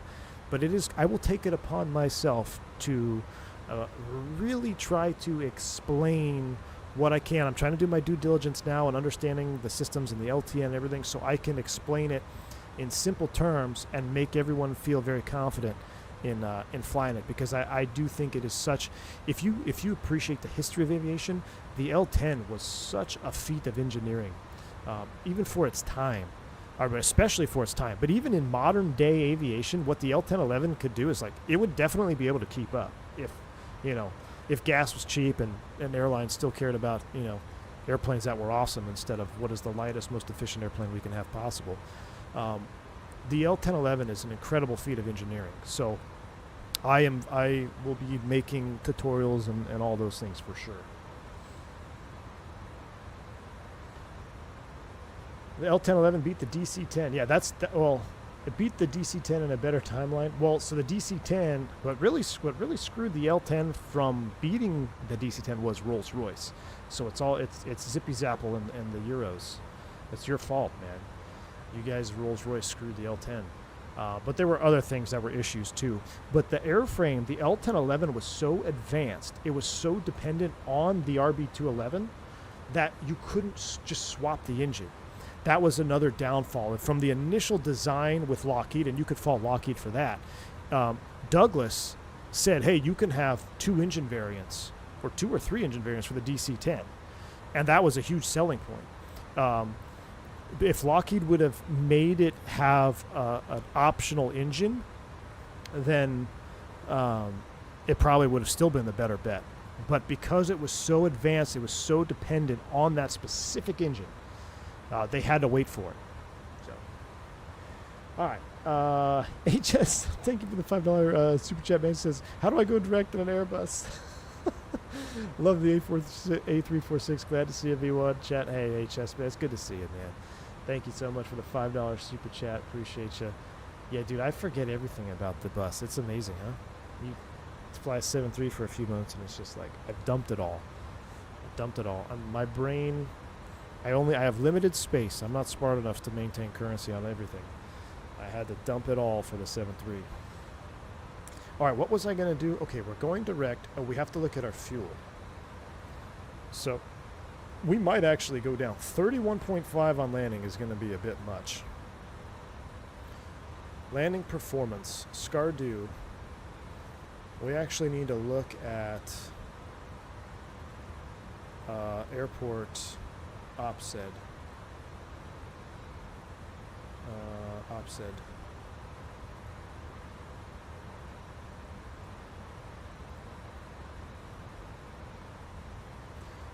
Do I have charts for OPSED?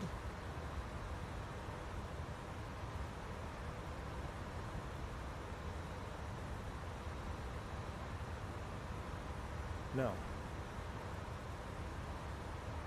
I don't have charts for OPSED.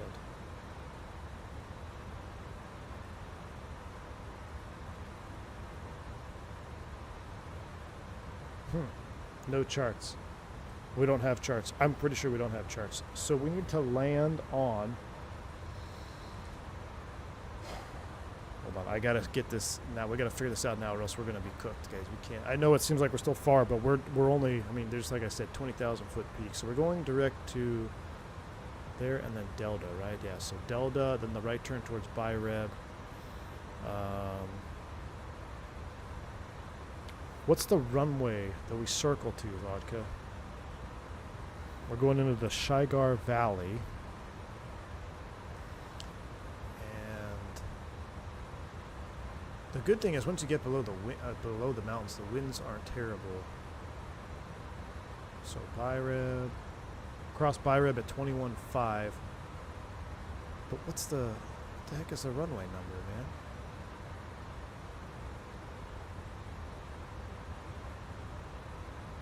Crossing SD, Kidney Hill, it's all manual. What's the runway number? We're not 1-4, it's the opposite of 1-4, right? Or no, left downwind for 1-4. We're landing 1-4. Okay, so we're landing 1-4. So let's come in here. Let's do this.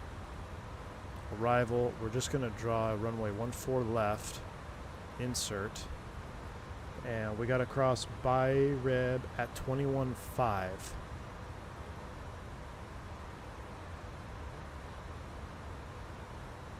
So we're gonna do 220. I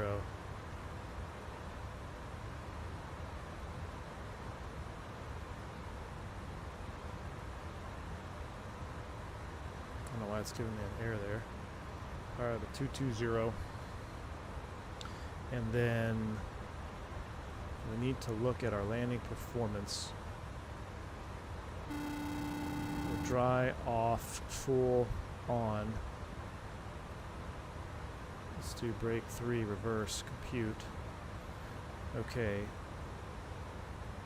So I want to dump some fuel. 31.5.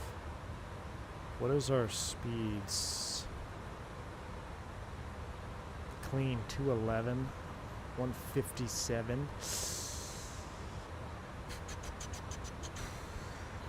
VAP 147.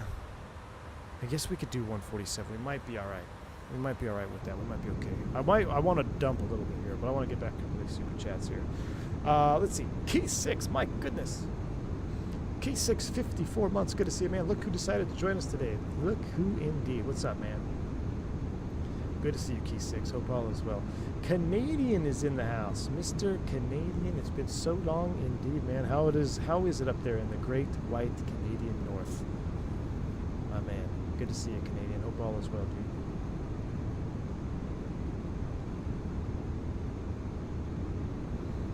AJJ's also. What's up, man? Good to see you, Warm Private Pilot, AJ. Welcome back, man. Gifted sub. Indeed. What's up? Good to see you, AJ. Fly like a caravan. Byreb at 21.5, Vodka? Are you sure?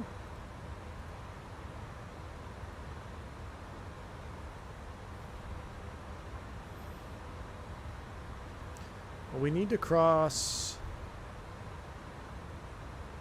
Let's see, I'm going to look at the charts here. Kachura...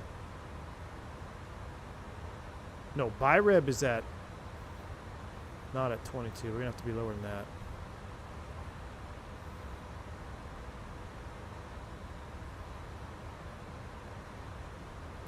Descending from Byreb, vertical speed 1500, 4 knots. This will bring you 15.5 over SD. So, do we have SD in here? We might have to add SD. Bungie, Byreb, and then I'm going to put SD after Byreb. That one. Insert. And we want to cross SD at 15.5. Can I do 15.5 on that? It's giving me, I can't do it, but we're going to make sure we do it. Wind data. Can I do a wind request? Wind data uplink. Cool.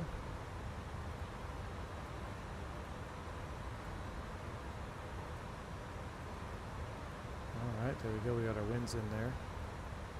That looks good. Alright. Descent is not going to be 320. We got to do 78, 280 knots. Slow it down. And then we'll get the current weather here in a minute.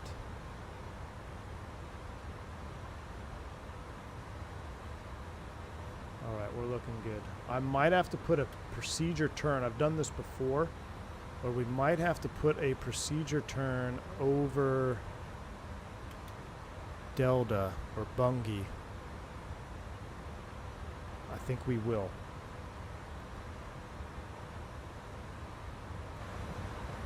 Let me cross-reference some chart here. So, going inbound.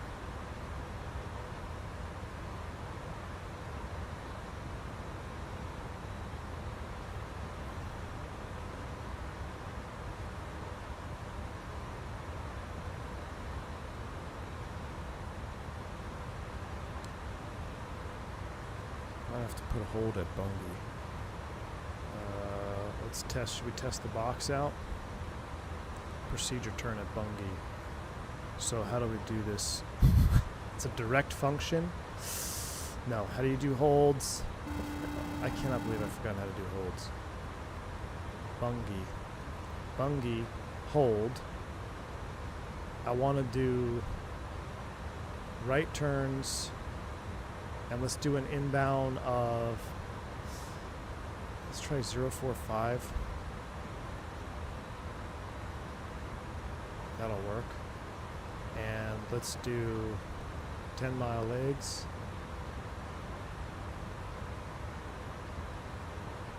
Insert.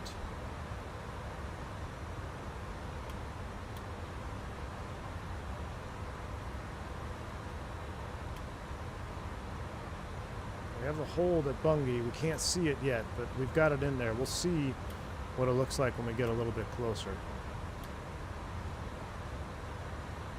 Yeah, I think the box got a little bit jacked up with the constraints, but I got the hold at Bungie, and we'll deal with it from there. I'm going to make Bungie, yeah, Delta 23.6. That's fine. Hold it, Bungie. We're going to go with that. That way we'll be on the turn inbound, because Bungie inbound is going to be the key to success of this approach.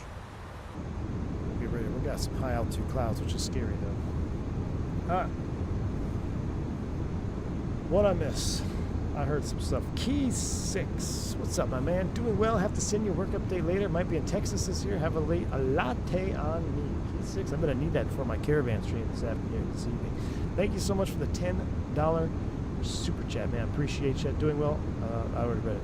See? I already need a latte. Thank you so much, Key 6. Appreciate the $10 super chat. Hope all is well out there on the West Coast. I don't get to see much West Coast anymore, man. I'm basically speaking Spanish and flying south and east right now. The farthest west I've gone has been Chicago, so. But hope all is well, man. Al W. What's up, man? 53 months. Been so long I missed the notification. Al, you ready for 100-degree heat this weekend? Goodness. Hope all is well, Al. Good to see you, man. Thank you for the 53 months support. I stuck on offset after BIREB at 10.5. So I got, well, I'm going to leave mine. So I've got BIREB SD. I'm going to leave it, and then I'm going to leave the center line fix inbound. It's going to look a little bit off in the box. That's just the nature of the approach for now. But right now we're looking good. Distance, Prague, 237 total. Yeah, we'll be all right. We shall be all right. Right now it's 180 at 27 miles, 17C at 1027. Thank you, Gus.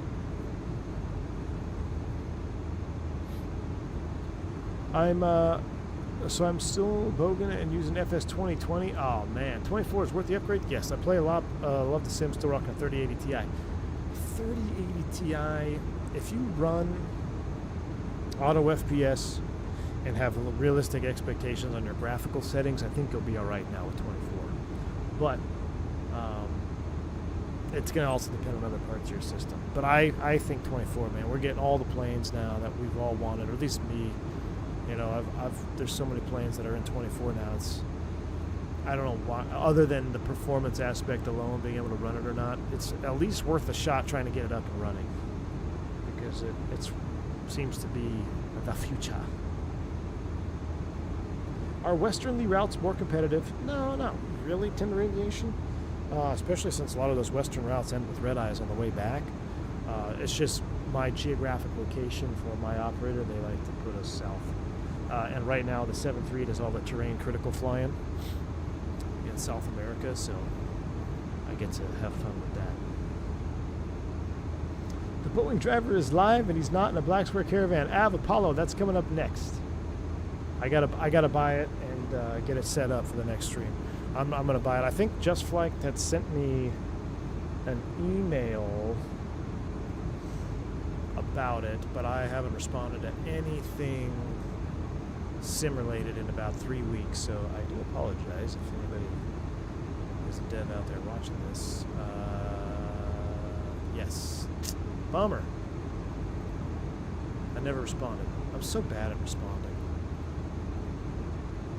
I'm so bad at responding to emails. But what I'm going to do is I'm actually going to pick it up because I really want to support Nick anyway at Black Square. We're going to fly cargo or float. Hey, Nick Oatmeal, that is a great question. Let's poll. Caravan stream. We doing float plane? Float version? No one's doing float. Cargo pod. Or I kind of like the no pod, so vote for the no pod.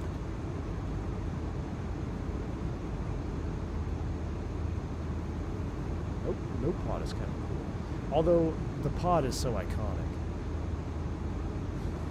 You got to get on any builds ASAP for the TriStar streams. You're going to hit like crack. Diabetic Glad. I know, dude. I need to send them. I haven't heard. Normally they have like a content creator list. They send emails out to.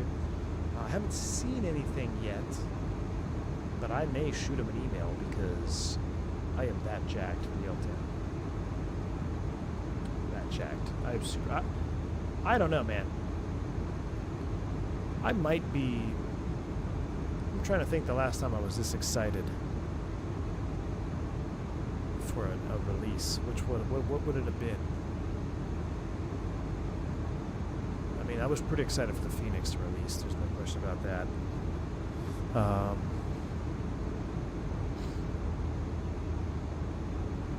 I'm very excited. No, I can just say that.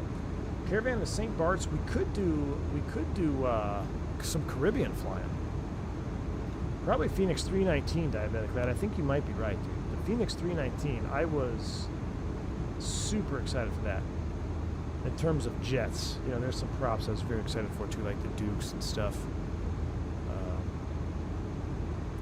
Yeah, it's been a while since I've been this jacked for a release for a two-liner. Did you see the King Air Beach 200? I know it's Carinado, but it's not the 350. Well, Canadian, I did. Is it out yet, Canadian? Is it out yet? And does it have non-G1000 screens? That's my thing. I can't do G1000. Bora Bora on floats, logo lights. That's where I want to go for my next vacation. That would be nice. Thanks for 38 months of support, man. St. Bart's would be fun. Caribbean Flying Caravan. We could do like, yeah, we might end up in the Caribbean. Did my first caravan cargo part in the St. Bart's. We might have to do St. Bart's cargo pod. I think that's what it is. What is the vote showing? Cargo pod 48%? Yeah, I think we'll probably do a cargo into St. Bart's. Can I revote? Have I jump seated on a 7.4? No, I have never jump seated on a 747. I've flown in the upper deck, I've flown in the lower deck, I've done cockpit tour, but I've never jump seated in a 747. But I have jump seated in the 787 about 20 times now. I'm very familiar with the 7.8. Plastic Princess. Super mid of an airplane. It is so mid. I mean, in terms of comfort and, you know, health-wise, not having bleed air, it's amazing. It's an amazing airplane. And it's probably amazing to fly. Everyone says it flies amazingly, too. It's super quiet, super easy to fly. That's great. It really is great. I'm really happy for Boeing. But it is so mid. It's quiet. It's plastic. Everything's electric. It is the polar opposite of the L1011. Polar opposite. How do you feel about the Max now? I love it, Canadian. The Max, I was saying earlier, the Max is my favorite 737 to fly. The Max, without question, is my favorite airplane to fly right now. Real world. Yeah, I have Apollo 7-8, pilot friendly, and most importantly, cost friendly. Yes, indeed. Have I ever jumped on a Super 80? I have, many times. Many times, Super 80 jump seat. Flight Force triple, or 77 rather. Flight Force, what's going on, man? Long time no see, bro. Hope all is well. Flight Force, I was just up in your neck of the woods up there in Bast. Good to see you, man. Hope all is well with you too.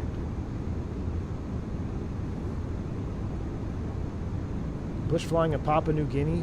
Virtual flight diaries. I want to do that. I don't know any of the ICAO codes. So, like, there's a strip that I keep seeing on, I think Missionary Bush Pilot flew in there.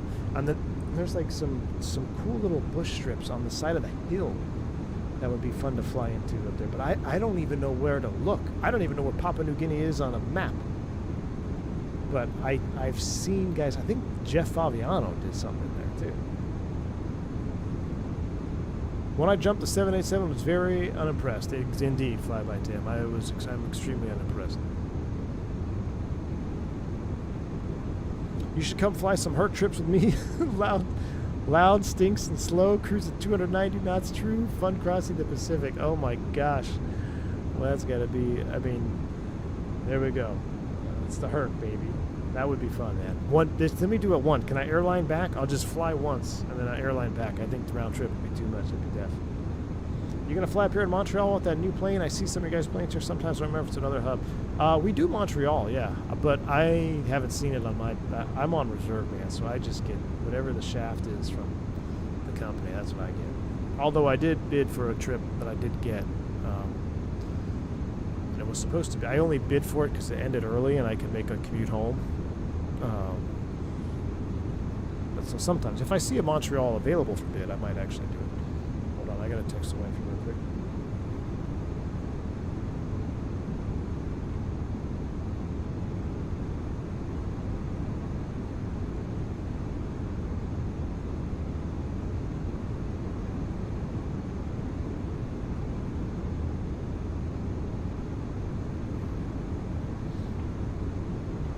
When are you going to go to Alaska and jump on a DC-6? That would be exciting, too. Have I jumped on the triples? Yes, I have. I've been on the triple twice. Was supposed to do it a third time, but they had a maintenance issue, and I quickly ran over to the 320 and got saved. Did 2 777s, but I'm not even kidding you. I think the last 6... I think it's been 6 times in 787. Maybe. Yeah, 6. Wow. Nothing on the 75 yet. I have jumped on a 75 AA run. Been a long time. Last time I jumped on a 75 was out of Philly, going to Hot Atlanta with a complete unfriendly Capitan. But yeah, actually no, that's a lie. I jump seated not too long ago on a 75 from Fort Lauderdale to Atlanta. Which one's louder, 7.8 triple or 7.3? 7.3, hands down, no questions about it, guys. The 7.3 is a loud mofo, especially the old block ones without the vortex generators up front. 7.3 is the loudest. Then I would say triple, unless I did the 200 and 300. The 300 was actually quieter than I thought. The 7.8 is pretty quiet though too. The 7.8 is a different, I don't know, the 7.8 just, it's very quiet all around. It's just mid. It's great for comfort, but mid for those of us that like, you know, burning gas, bleed air fumes, flaps and slats that are making all kinds of noise. It's great for the airline world. Want to jump on a 1900? No jump seat, but there is no cockpit door to basically jump seating. No, I don't. I've actually jumped on a 1900, believe it or not. We'd call it a jump seat, but we used to have a seat right behind, well, where the first row would have been, there was a seat there. Same with the Metroliner. I've jump seated on a Metroliner, same deal. Actually, the Metroliner jump seat was up front, if I recall. Or it was close to up front.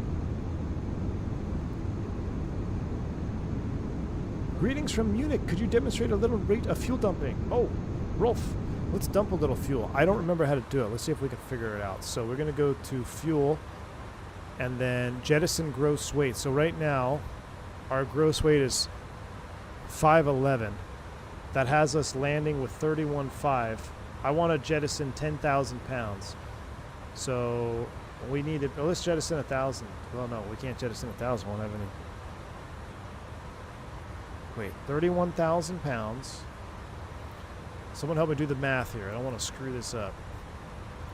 Jettison gross weight. We're 510.9. I want to be 5099. 509.9. All right, 5099. I'm going to bring up the fuel page. See if I remember how to do this.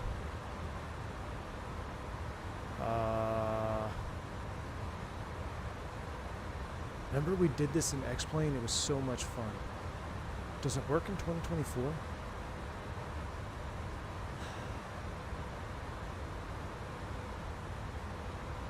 How does one dump fuel in the 340-600?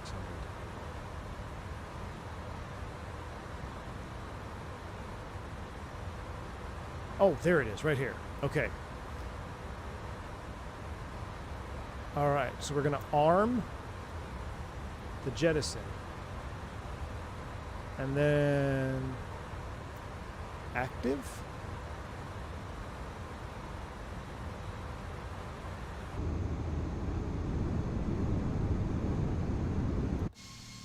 We're in the clouds. I can't tell if that's working or not.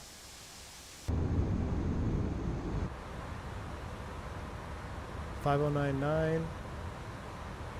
Well, that would be too much. Would it? Where's our fuel? 36.3. Do I need to open up a manual? Inert split? No.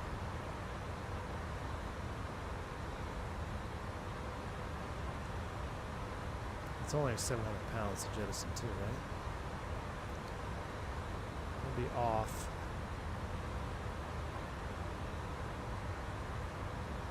Inner tank split.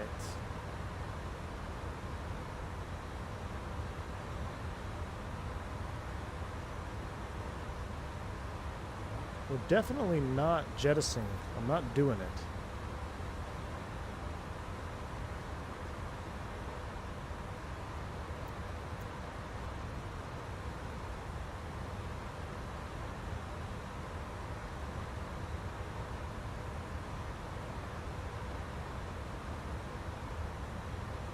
I need to open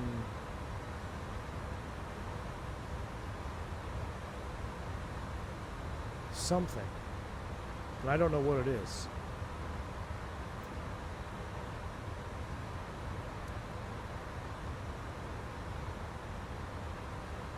Open. Okay, so that's that tank.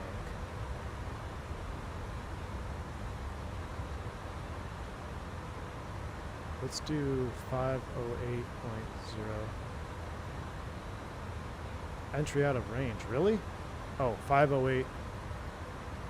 There we go. 35.9. Need the two white on lights. You just need two white on lights and it's dumping. 35.840. I don't think we're dumping though.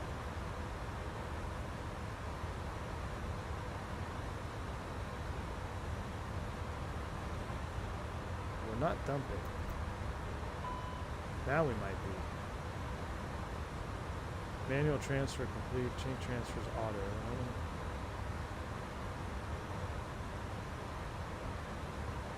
Benny, good to see you, man. Happy to see you too, buddy. Thank you for the 63 months of support. Goodness.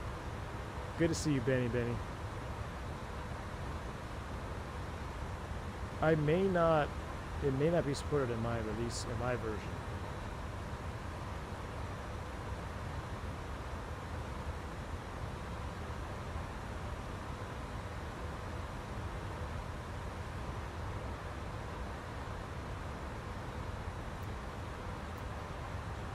close those.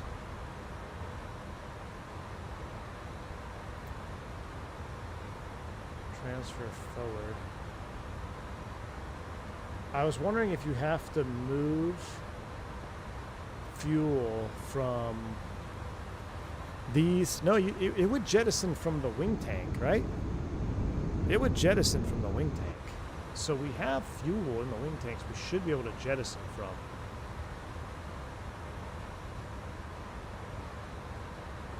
No dumping? Probably because we're not Delta flying over a school. That is true. I think it might just be my version. I might, like I said, I'm a few versions behind the actual release candidate. And that might be the cause. But it should have an ECAM message. Zippy, is there anything... That's all you have to do, right? Is put the jettison gross weight. And then turn the two lights on and it should start dumping, right?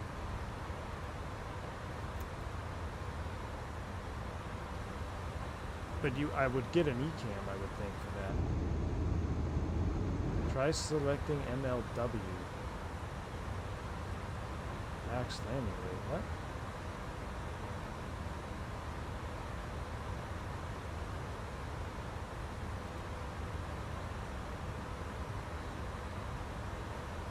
Oh, you didn't even do that? You just turned on the dump switches and it started giving you an ECAM? Alright, well. That's a bummer. I'm, like I said, it's probably just because of my particular version. Because, yeah, I didn't even get an ECAM. And I would probably get an ECAM for that. I mean, I know I would get an ECAM for that. Definitely.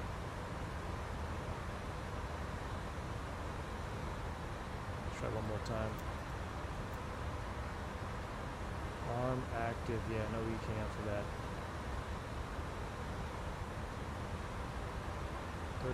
35.6.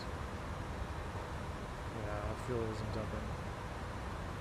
Had to dump to land under max landing weight into Cape Town. Nice.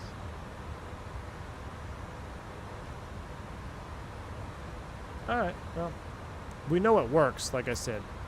I don't have the most active version, unfortunately. But we're getting close anyway. We'll be fine. 31.6. Our VREF 147, it's going to be tight. It's going to be very tight. I think you were dumping. Watch the pounds change when you... Well, I don't know, Flight Sim Guy, because I didn't see our remaining fuel on landing has been the exact same. All fuel flow is the same. 34.8. I don't think I was. Yeah, so yeah, it is working. People are saying that it is working. It's just not on my version, unfortunately. That was one of the most fun we had. We dumped fuel over in like Japan or something. We were dumping fuel. That was great. That was fun. It was fun. Mickey G is in the house. What's up, man? Thank you for the 57. Goodness, 57 months support. Well, if it isn't Mr. Single Peak himself. Single Peak indeed. You know, there's only a single peak when you start a CFM 56 too, Mickey G. That's all that matters, man. Hope all is well, dude. Hope you're enjoying the flying down there in Florida, man. Freaking Jack Center's pissing me off. Missed my commute because of Jack Center the other day. Good to see you, man. Oh, Mickey G, did you see the L1011? L1011 stuff. Digital Merc. What's up, man? Good to see you. 52 months of support as well. Glad you're back. Hope the Boeing life is good. Boeing is good, man. I'll be honest, the Boeing is actually not as uncomfortable as I thought it was going to be. I indeed miss the tray table. I do. Eating in the 7.3, I feel like a savage. There's no denying that. But put your seat way back. You can move the pedals.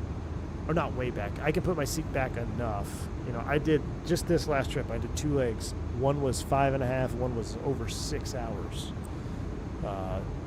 San Juan, Chicago, with weather, and it was, you know, it's not like sitting in a lazy boy recliner, but I wasn't excruciatingly uncomfortable. So 7.3's treating me well, man. Just pretend you're at a barbecue eating lap food. Oh man, one of my first, so a couple of trips ago, I got assigned a 4-day trip. Day 1, leg 1. I spilled a spicy sausage with pesto sauce right on my shirt because I didn't put. I was like, we were in a hurry. We didn't get our meals till late, and I wasn't going to eat. Then I decided I was going to eat, and I was like, well, I'm not going to put the napkin. I'm not going to tuck it into my collar and protect my pilot shirt. Literally. Leg 1, day 1 of the trip, I dropped a spicy sausage with some pesto sauce right on my shirt pocket. And I tell you what, pesto sauce, that stains quick. It put up a fight to the old Tide pen. I mean, it stained quick. Kitech 346 when? Oh my gosh, zippy. We'll have to do that. I will, this flight model with this airplane into Kitech would be fun. I know we took the 340-600 in there, but yeah, this flight model Zippy is going to be a whole nother ball game. We'll have to do it for sure. We'll have to do it. But we could do L1011 Kitech. Could we go like ATA? Who could we take into Kitech and the L1011? That we have to do that. Mickey G says, driving home with my 23-year-old truck and my AC won't stop blowing heat. SOS. Hey, how is it 1 peak of heat or 2 peaks of heat, Mickey G? It's karma coming back. I was on a flight from Florida to New York, declared medical, and had to dump fuel to land in Norfolk. Wow, when we sat there for hours, replaced the O2 used on the passenger. Nice one, DSC. What airplane were you in? Florida to New York dumping fuel. He must have been in some type of wide body. Businessman, thank you for the 5 gifted subs, dude. Appreciate you. Very kind of you, businessman. 5421, dropping the 5 gifted subs. If you pick up a membership, shout them out. Say thank you, man. Very kind. Thank you. Cathay had a good-looking L1011. Is that the one with the like bright green? Yeah. Flight sim guy, L1011. Dude, ATA L1011 is. I hope they have it on release, and even if they do, I hope Whiskey Throttle does one that's even better. Because Whiskey Throttle did a really, really good ATA pack for the MD11. Or I just hope he does it for any builds for default, because I probably, if it's available, I will probably have to fly ATA first flight L1011. Have you seen the Bell 407 and 24? No. Any builds that Microsoft took over the model, it sounds better and flies better. Really? I haven't seen the Bell 407-602 simmer. Like I said, I know I haven't streamed in 3 weeks. I haven't even been remotely close to Flight Sim in 3 weeks. I haven't been in Discord. I haven't been at my V1 email. I haven't been on anything.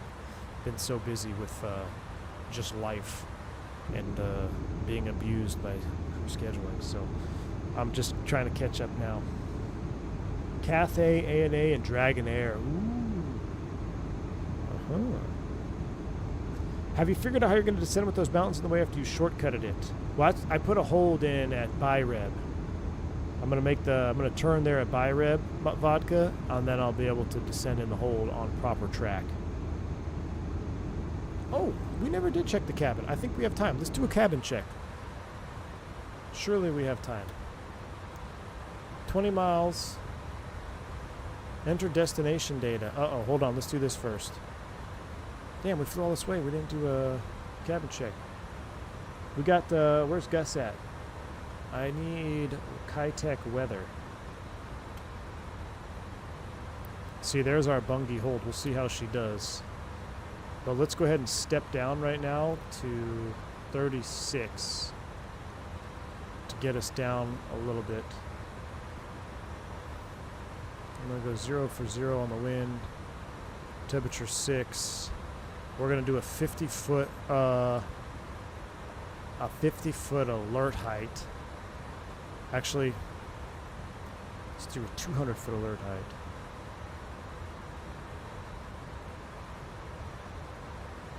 That'll get us coming down. Let's go ahead and run into the cabin here real quick. What did I just click on? Oh, what? Is that the blowout door modeled? Interesting. Can I open the door? I'm going through the door. All right. Hey, hotspot Wi-Fi. Where's the crew rest in the 340? Upstairs, downstairs? Oh no, chat. Thought we wasmed. You got to unlock on the pedestal? Oh really? nobody got time to unlock the doors. Lavatory. Nobody in there. Return to your seats. Ooh. This cabin's actually not bad. A couple of roses. Nice wood paneling, veneer, whatever you call that. Very L1011-esque. Modern business class. I'm stuck. Can't go anywhere. There we go. My floor looks a little bit off. I think it might just be my version. Looks like we have a linoleum floor. Let's go all the way back to pleb class just for Team Vodka. I feel like I'm getting a stutter. So I go back here. There's a downstairs lab? Bill's Mafia? Thai Curry has a bathroom in op.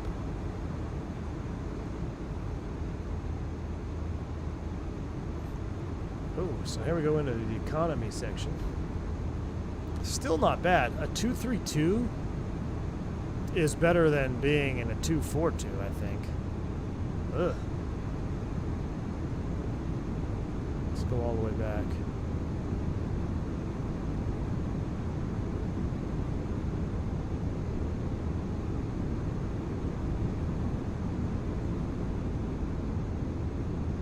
Man, this is quite extensive cabin.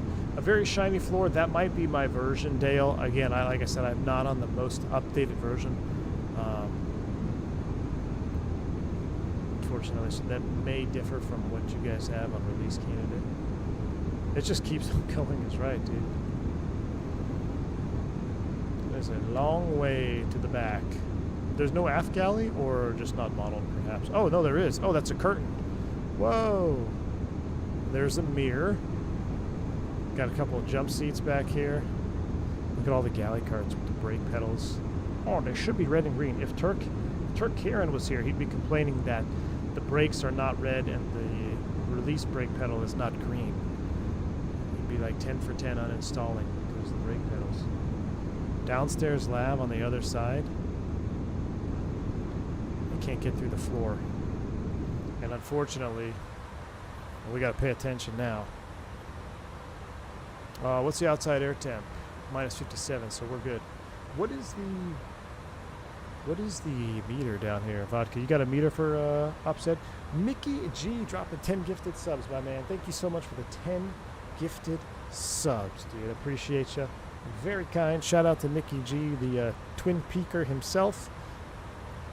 Shout out to our armed service men and women too, man. Thank you for your support. Thank you for all you do for this country, man. Appreciate you, Mickey G. Hopefully one day soon you'll be slinging my gear, huh? Mickey G? Gotta be getting close, right? Did I see? That was cool. I saw that needle pick up the NDB or picked up something. Oh, there we go. Look, there's the off flag. That's cool. Oh, I got the chrono running. Reset that. Don't need that. All right, we're 360. We need to decel 1013 according to weather.com. So that's what Vodka says. We put 1013 in here. And we're going to slow down to...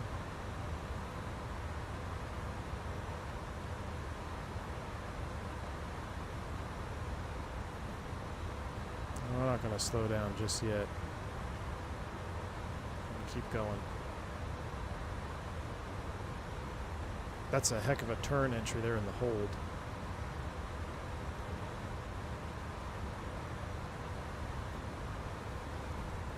We actually, is that a decel point?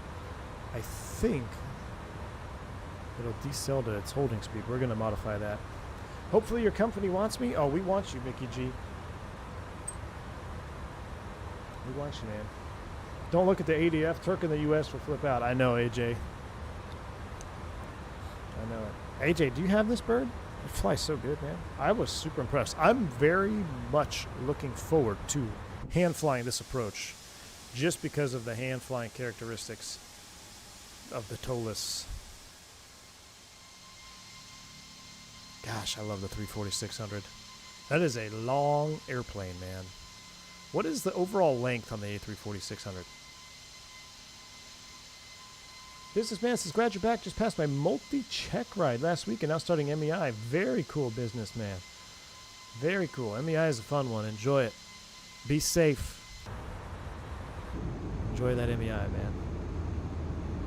2.3 miles long. You should fly RNAV Zulu 32 from Samian to Medford, Oregon. Bullfrog's in Medford, Oregon. My favorite RMP approach to shoot right now. Really, McOatmeal.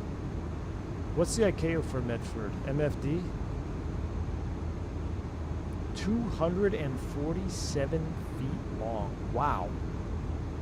Oh my gosh, look at that view. I'm actually concerned with the low-level cloud conditions. Thrust set, I can't quite descend now because we're off airway. We're off course. So I put a hold there at BIREB, and once we're on the inbound course, I'm going to start descending to get on profile.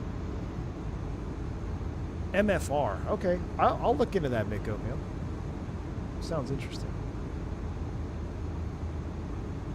But congrats again, businessman, on getting your multi-check right. That's a big one, dude. That's a big one. Vodka, you're concerned as well. I want to see... We've got a pink decel dot here. I want to see them. So you see thrust, you kind of see why, even though this terrain is below us. I mean, some of this highest terrain, though, 25,000 feet, you really need to be in this little valley here before we can descend. I want to see what the managed speed hits here if we hit this decel point. If in fact it does change, we'll see. Sounds are coming up a little bit. One thing I should have looked at, okay, I don't think it's gonna... Did it drop? Yeah, it did. Look, 226. It's coming back. But I'm gonna manually take over. Let's do... What is that Mach? Let's do 7.2. And we're gonna step to 32 for now until we make this entry. And then we'll drop down a little bit more. Bomb Tech, boobala boobala. What's up, my man? Long time no see, man, indeed. How you doing, Bomb Tech? Can you use ADF to listen to a football game? You sure can, if it's broadcasting. Allegedly, back in the day, flying freight in the 99. Listen to a little ADF. Herman Panther radio. Is that ice on the number 4? Oh no, that was something on the window. You see there, the windows. Which, I will say, you know, I think Aerosoft did a good job on these windows. They look very clean. Compared to what Toliss had for windows in X-Plane 11 and 12, I think this is a great partnership between Aerosoft and Toliss to be able to bring in the Aerosoft texturing, modeling, etc. Try to land the 340 in Pasto. That would be something, Andreas MT. Long time no see, man. Hope you're doing well. Friction Mafia, we talked about it. I think it has to do with the wing flex. There's a little bit of a wing flex situation going on right now, and I actually have my wing flex turned all the way off, or all the way low, rather. But it's going to be addressed. I watched the podcast with Toliss and XP and Blue Games, so we should be aight. All right, I think we'll be good all the way down to.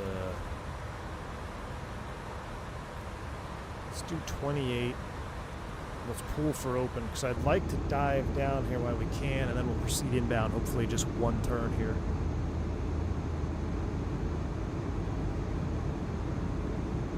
Matt, Captain Midwest, can you explain the difference between RNAV and RNP? They're essentially the same. If your plane can do one or the other, what plane are you talking about? Are you talking about SimWorld only or Real World only? If you're talking about SimWorld only, I have 2 videos on my channel. One is on the main page of the channel. You just go to my main profile and it should pop up for you. RNP versus RNAV. It's kind of a complex but not topic. It has to do with some nomenclature and the changing of the naming process of what's happening with those types of approaches. RNP in a nutshell, though, is going to require tighter tolerances. You're going to need additional performance monitoring capabilities on your jet. But if we're talking strictly sim world, this is an interesting parallel entry we're doing here, a little bit off. Check out those 2 videos I did. I think they'll answer your questions. I just watched your old videos of Fuel Dump and X-Plane. You were over 60,000 pounds of fuel. Oh, you know what, JJ? Maybe it won't let you dump below a certain level. That might have been it, guys. It might have been we're so low fuel it wouldn't let us dump less than what we already had for safety reasons. It's very possible. Friction Mafia, I don't know what you're talking about. BombTech, thanks for the 28 months of support. It says, I'm good, man, living the dream. You still know how to fly an Airbus? No, BombTech. Looking at this, not only did I not know how to fly an Airbus that I flew for 10 years, getting into an Airbus that I never flew was even worse. So I don't think it's fair to judge me. There was a lot of judges happening there at the beginning of the stream. Speaking of, there was more judges than likes. So hit the like button for the first stream in 3 weeks, or else I'm not going to stream for another 3 weeks. The law on it said you can land under 60K.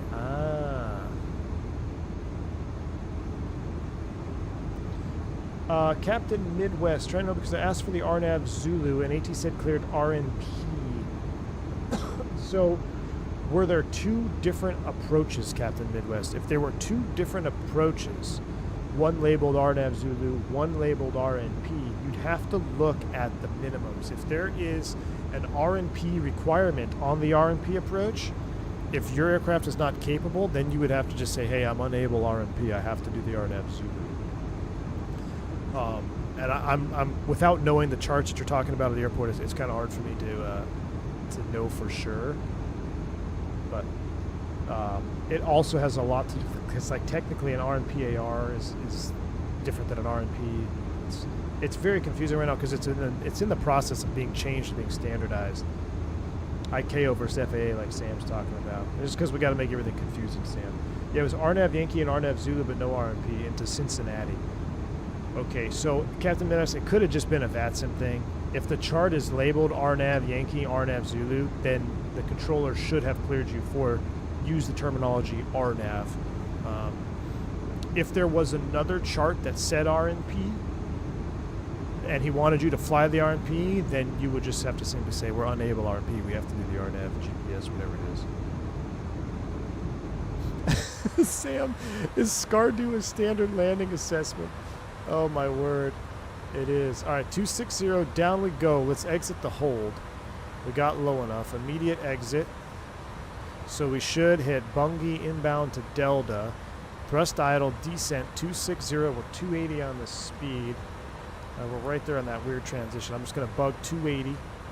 Guys, there's a replay tool. How do I use it? I have no idea how to do a replay. Isn't there some fancy replay tool with this thing?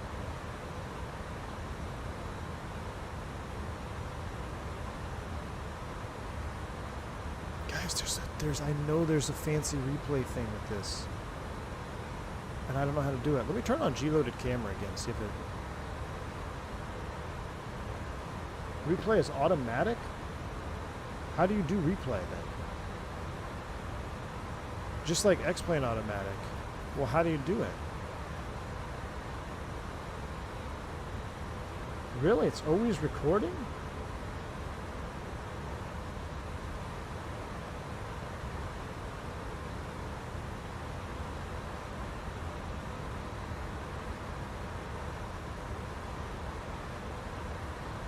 All right, 260. There's a tab and it's in the EFB.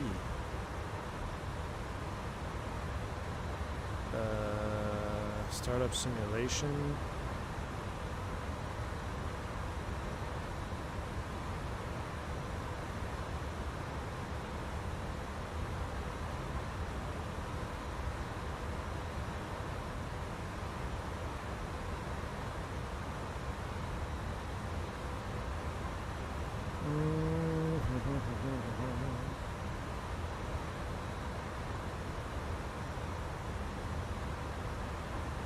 I may not have it though.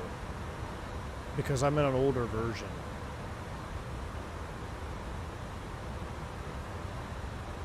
See, I may not have, I don't think I have replay.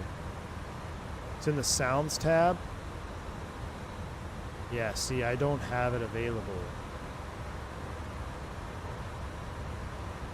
So we'll have to do the old school replay. Alright, 23,000 or 22,000. Manage. Down we go. What's the temp outside? We're probably gonna get the engine NIS on. Oh shoot, there we do. Engine NIS is coming on. We never turned the seatbelt sign off. Oh yeah, we did. Seatbelt sign on, wing lights on so I don't forget. Yeah, XP72, unfortunately, I don't have the latest version, it would appear.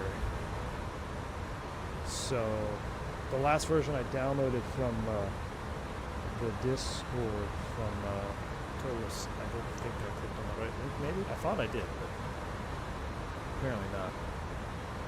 We'll have to run the old school flight recorder. Hopefully it doesn't trip everything out. This is going to be a problem, though. Do you guys see this weather? This is definitely going to be a problem. That's a weird looking Boeing. I know, I was going to do a Boeing stream, but then I thought there would be a mutiny. There'd be a mutiny in the chat if I did another Boeing stream. I can't wait for the L10 because I'm going to do so many L10 11 streams, I'm going to drive viewership away. That's how many L10 11 streams I'm going to do. Flight sim guy, V1 can't install windshield wipers probably, so it makes sense he can't install the air collider. So that's true.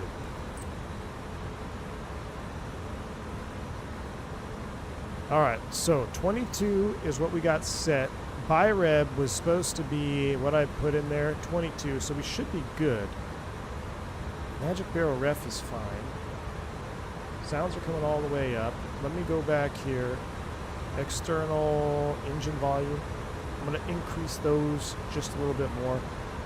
I will say this, the 787 real world engine volume from up front is so mid. If you have realistic engine sound settings in a 787 in SimWorld, it's going to sound awful. You don't hear the engines other than takeoff. That's how quiet the 78 is. No problems at all. Trust your instruments. Thank you, AJ, for the $3 super chat. No problems. We'll be fine. Trust our instruments. It's Toliss. I feel confident. Toliss has got my back here. All right, we're 22. The next altitude, we want to be 15.5 over SD. This is where we're going to have to hustle down.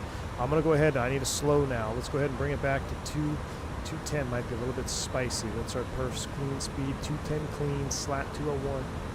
So we're going to be all right. I'm going to get a little speed brake action going on here. We're going to get the Boeing cam, not the Boeing, 320 cam is out. So we've got that. Speed brakes are up. No, they're not up. Speed brake not bound. Speed brake may not be bound. Speed brake is not bound, chat. That is not good. How is my speed brake bound or not? It is bound. Oh, it's because of the push to arm. Oh, that's going to be a problem.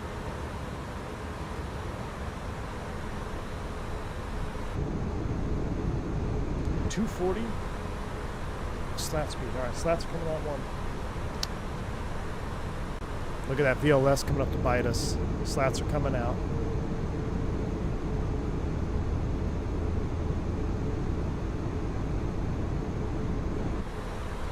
All right, there we go. Let's go ahead and put it up. Gosh, we can't see anything, guys. All right, 15.5. We'll get you dialed in.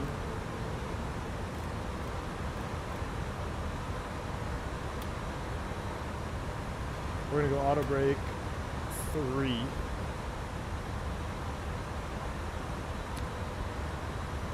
And I can see we're clear. The problem is there's a peak here that's at 14.5. We don't want to get a jip whiz. We're going to monitor that.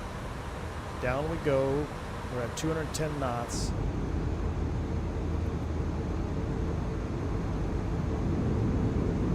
This might be the most...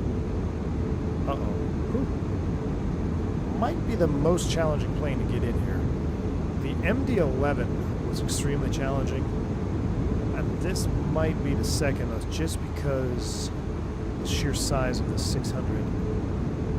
The 7.4 actually handled it pretty well. Let me take the Felis in here. I took the 727, which handled it just fine. The problem is, guys, this is a visual approach, and we are not visual with anything. So, speed brake, we passed the hill. Let's keep bombing down. Let's slow down. Now, that's not going to help our rate of descent, is it? Let's just get down.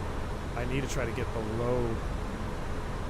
I need to see the ground here for SD, because we're going to have to be in heading mode.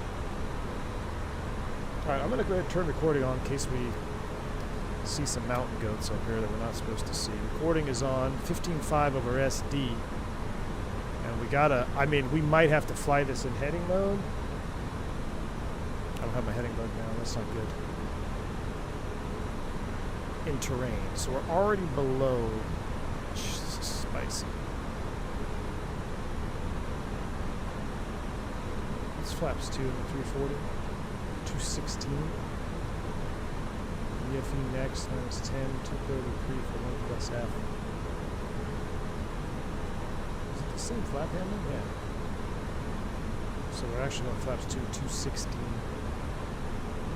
Let's go 200. Flaps 2. Severe ice detected. Are you kidding me? Severe ice detected. Severe ice.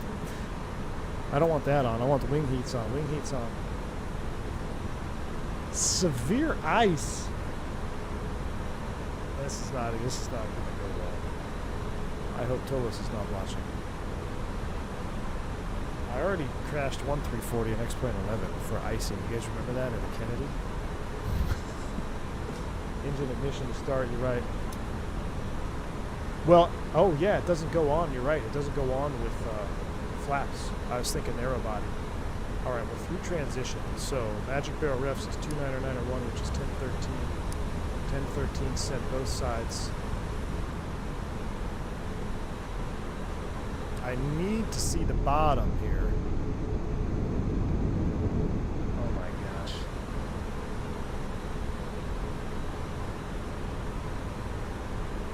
Vodka, I thought you said check this. So we have to fly in this valley. We don't have any ceilings report or anything. This is solid IMC. Oh, wait. Mountain. That's... Alright, let's just keep flying. Alright, this is a severely illegal procedure, so do not attempt this at home. I need to get down, man. Flaps 3 might not help us. 15.5, immediately come back to 180. Keep the speed brake out. I'm gonna cheat. We're gonna go down to 15. The thing is, we're light enough. Heading select. We're light enough. If we have to punch out Toga thrust, I think we'll be all right. The problem is, technically, you have to be committed right now. Once you pass SD, real world, you're committed to land no matter what. So what I am doing is extremely irresponsible. Should not be tried at home. Let's call it 14.5. Get another 1,000 feet in here.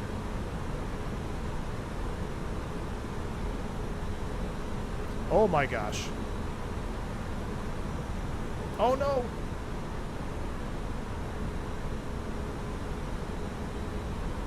Let's keep going. Let's go 14th out.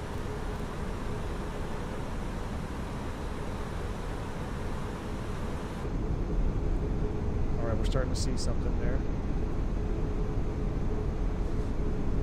This is starting to look like the MD-80 into Columbia.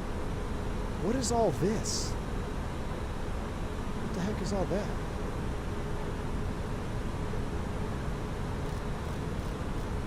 Wait, what is on my...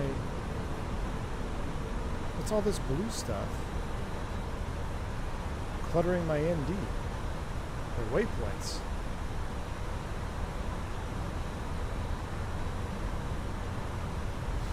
Our Father, who art in heaven. Speed brake out. Get that stowed. Oh my gosh, guys. There's Kidney Hill off the left. Right?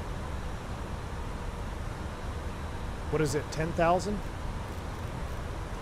Down we go. Let's do 12 for now. That's the river we need to follow. Okay, yeah. There's the hills. I see it. I see where we're going. Wow. I know where we're going now. We're visuals.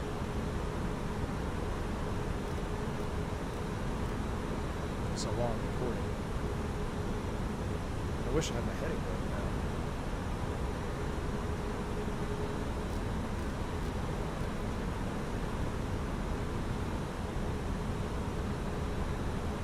Alright, we're looking good now.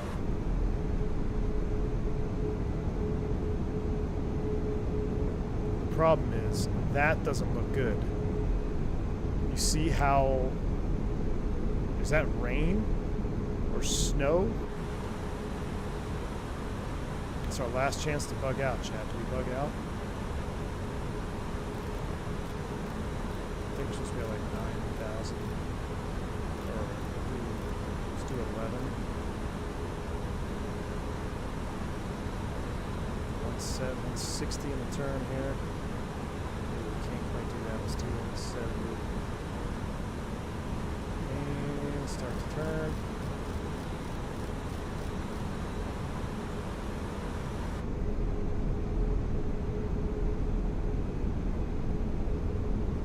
What's the pattern altitude, Vodka, for flying on the frames are dumping right now. Look at this. That's not good. Why are my frames dumping?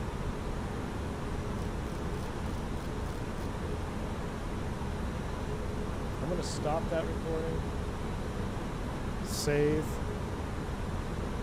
And start again. What do I think of my recording? I've got the recording stopped for now.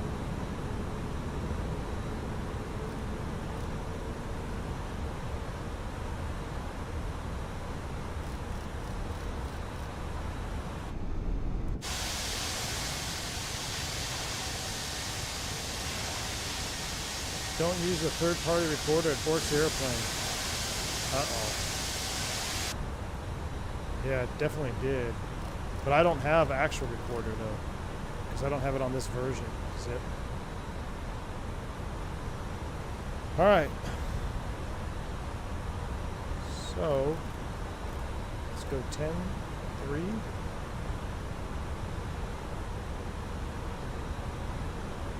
And then we're going to need to go terrain. No, we need you on.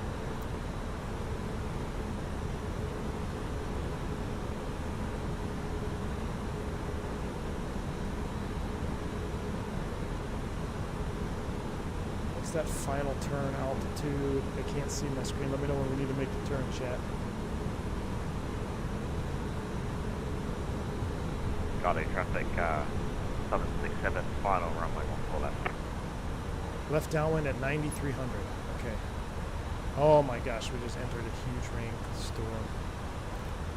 9,300. There we go. We'll enter the left downwind.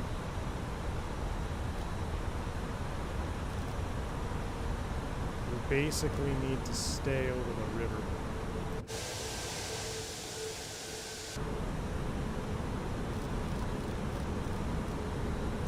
I'm not having good vibes.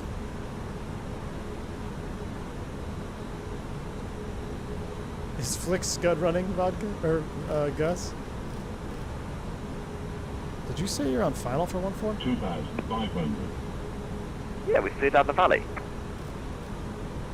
Godspeed. How's the overcast at 400? Oh yeah, he's right here. Are you in the rain right now? He's right. I can't see much. I see him on our TCAS. He's about to go right off the left-hand side. Alright, autopilot's coming off. Flight director's off. Give me the bird, chat.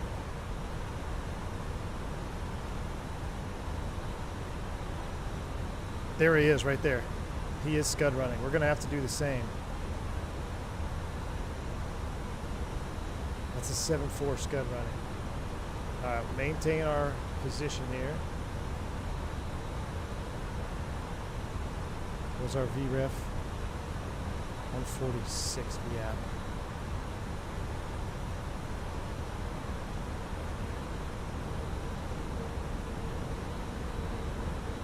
$2,000.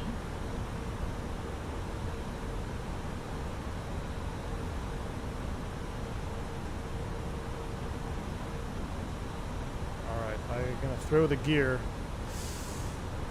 because I gotta go flaps full. Gear down. Speed brake is armed.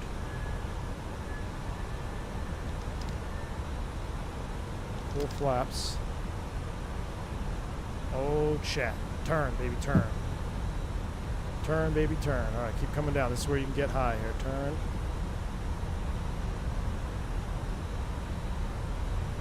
Well, we got to be below 160. 3 degrees down. We're going to need more bank.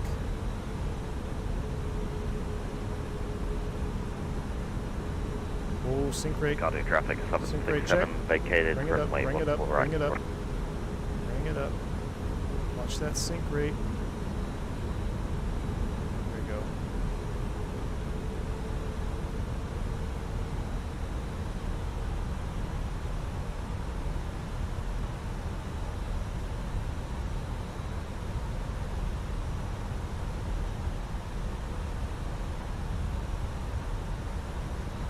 I can't see anything. Skirted traffic, tie 357 heavy on, final 14 left. 146. Actually, should just be able to manage that. 1,000. Stable, allegedly. I don't see anything. I'm going to turn my recording on. I'm not going to have that turn in the replay. That stinks. But I also don't see the runway. I saw it for a second, and now I don't see it. I don't see it. Oh, there it is. All right, come back to 14 left. 500. Come back to 14 left.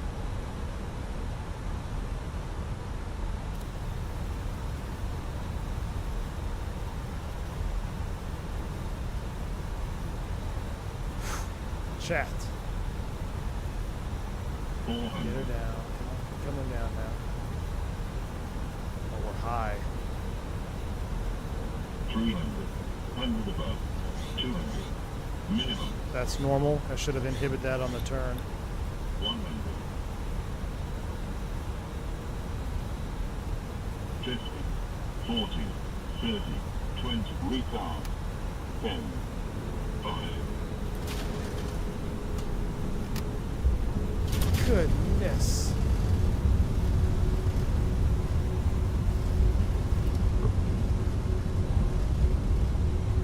Spoilers. Reverse screen. Decel.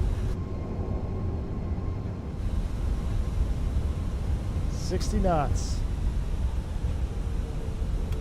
Manual braking. Auto brakes off. Well.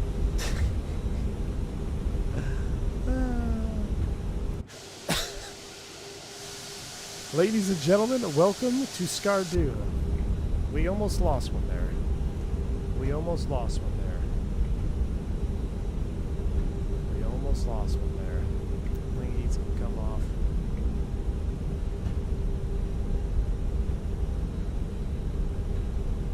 Let's slow her down. Let's make this right turn here.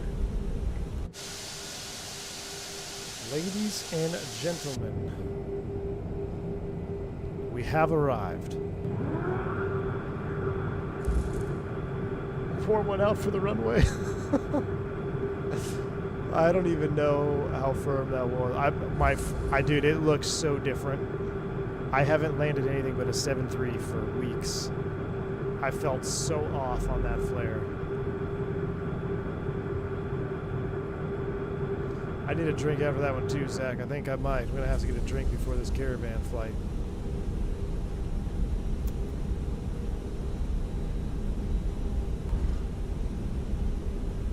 Now we're talking time real good.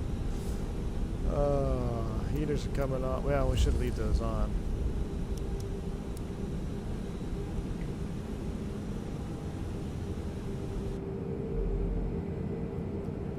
vodka ever make it? In the turn right now. Godspeed.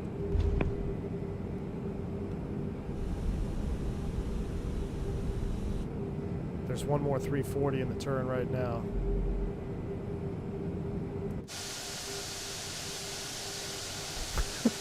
This airplane does not belong here. Look at this thing. It's as long as the entire pad.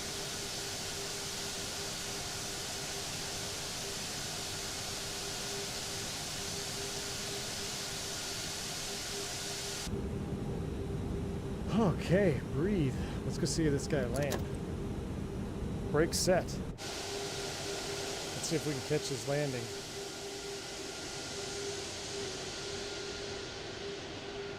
Said he's in the turn. It's another 340. You landing 1-4 left or right? He's probably like, whatever one I can see coming 1-4 left. I can't believe Flix is flying in a freaking 747-200, just scud running down the valley. Absolute menace.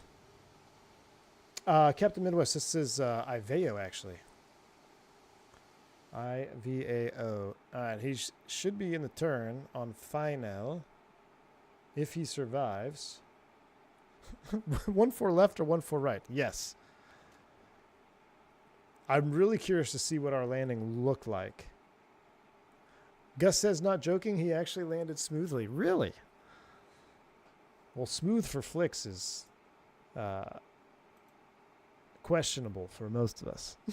Dude is 100% ungovernable. I gotta see this other 340 pop out. This ought to be interesting here. And then we'll take a look at our replay. Whew. Guys, I'm actually sweating after that one. That was very spicy with the weather. Very spicy.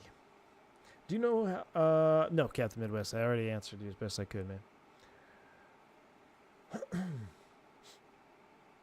The whole town's going to come out, take a look. You'll be in the Air 4th of July parade. You'll be in their 4th of July parade for years to come. Oh, man. Nico, on approach, it felt really good, man. I honestly was so focused on not flying into a mountain, I kind of forgot to pay attention. But my natural instincts of manipulating the stick, I just was doing it. And honestly, I thought the plane handled really well. You saw me trying to, get more nose up. That actually was pretty cool to see because we were in such a high bank angle. We were in such a high bank angle in that turn. You saw our descent rate start plummeting into the orange. You don't want that there. You want to try to keep a 3-degree turn as best you can there on that 180 in the valley.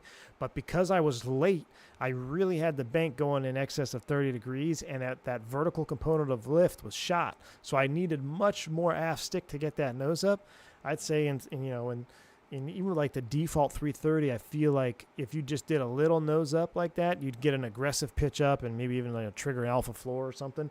But this felt very realistic. I really had to manipulate the side stick to get some pitch up there to pull that, to arrest that descent rate in the turn. So honestly, I was freaking out and I wasn't paying as much attention as I wanted to, but it felt very good all the way around. We'll do more flights than this for sure. This was just my first kind of break the ice. I've been seeing people fly it, and I was very curious to see what a Toliss simulation would feel like in Microsoft 2024, and I was really excited to get on this one. So we'll fly it again in the future here soon, maybe somewhere where we can actually pay a little bit more attention to what we're doing. But ignition switch is on because we had severe ice accretion. We needed wing anti-ice and ignition. We were in severe ice. Northwest 646. Heavy turning final for 1-4. Oh, he's turning final now. My goodness, I thought he was already turning. He must have been turning over the mountains. Hello from Greece. Everyone late to the party? It just came by. Tornadoes, no worries, man. Well, we're about to watch the replay, so you'll see the replay landing here pretty soon. First stream back in a month, and you picked the most stressful flight possible. I sure did. I didn't know they had weather out here in Skardu. I thought the weather was always kind of the same. Apparently, not so much. Not so much. The inbuilt replay is good and stable. Shame it's not working on your version. I know, Pafe. I wish I had an updated version. I'll have to try to get the updated version for the next next stream, because I've actually heard about how good it is. So we'll be checking it out here soon. Vodka, you need to hurry up and get on final, because we got a second stream to do, and it's let's see, it's 4 now. I'm gonna shoot to do that caravan stream around 4:30. 4:30, 4:45. We'll probably be in the Caribbean. I think we'll try to go to St. Bart's in the caravan. That ought to be fun. You saw some 340s at Frankfurt? Yeah. I guess you have vision me now. 2 mile final. Security 1 for left. All right, let's see. Oh, there he is. He looks high. He looks high. Here he comes, though. You look a wee bit high.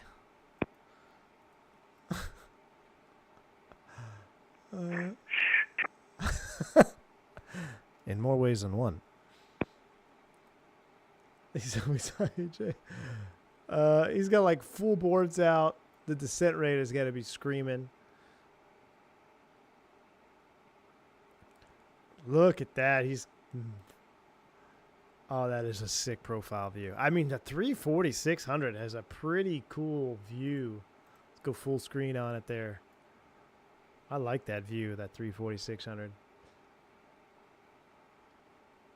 Has he got the boards out? I can't quite tell. It looked like he had the boards out for a second. Oh, wow. Look at this. Ooh. Oh, what? Oh. Gear reset. Oh, there's no audio? Oh, man. That actually looked pretty good. Right on the center line. That actually looked pretty good. That might just be a connection issue there. That was a sweet head-on view, though. All right. Let's go ahead and see what ours look like.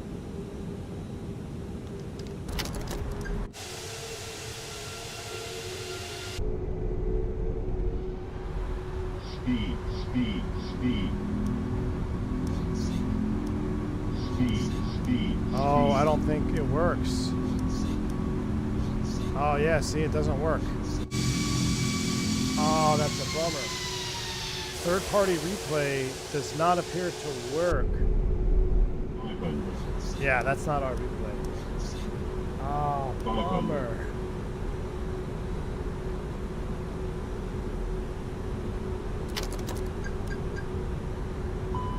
Does it? Let's see. Speed. Yeah. Speed. Yeah, Toliss has its own replay, Gus, but I don't have it in my version. Oh, that's a bummer. Yeah, it just goes to full thrust. Oh, that's a bummer. 500. I really wanted to see that. 500. Well, I could resume it and just refly it. Speed, Yeah, that's speed, why they have their speed. own replay tool. Speed, speed, speed. That's why Toliss has their own replay. See, I have to fly it, and it's kind of like glitching out.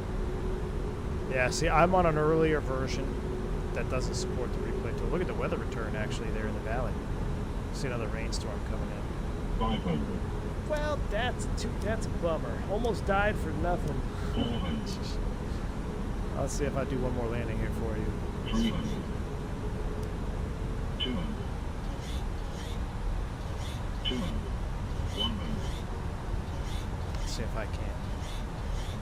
Swift 001 view.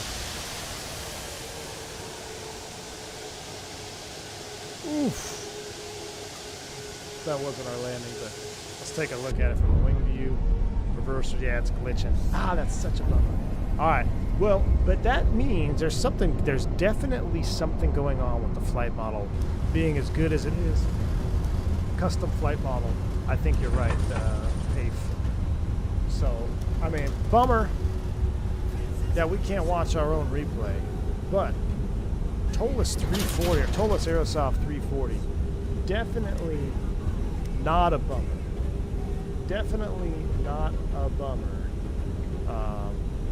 in Microsoft 2024. I am very excited to have this airplane here, and I think this could just be opening the can of worms for what could be next, you know, from the Aerosoft 340 or Aerosoft Toliss collab. So, huge shout out to Toliss and Aerosoft for sending me this aircraft. I do wish I could have streamed it earlier for you, but like I said, I was extremely busy. So, we'll fly it again. I will get the updated release version, and then I will go ahead and do another stream with it when I can. And we're gonna have to do some comparison flights with this, I think, because I can't state it enough. Like, I'm very impressed with the hand flying characteristics. It's fun to do a little hold, take it into Skardu in the rain. That was a really spicy approach. At least you got to see it live. I hope you enjoyed it. We are gonna fly Caravan, St. Bart's next. I don't know where we're leaving from. Maybe St. Martin, maybe San Juan, somewhere in there. So hopefully I'll have that stream up here, 4:30, 4:45-ish. I will see you all there. Thank you all for tuning in and for all the support today. Bank angle checks, the donos, membership milestones, some massive milestone memberships dropped as well. Thank you all for the support, and I look forward to seeing you in a much smaller airplane in a couple minutes.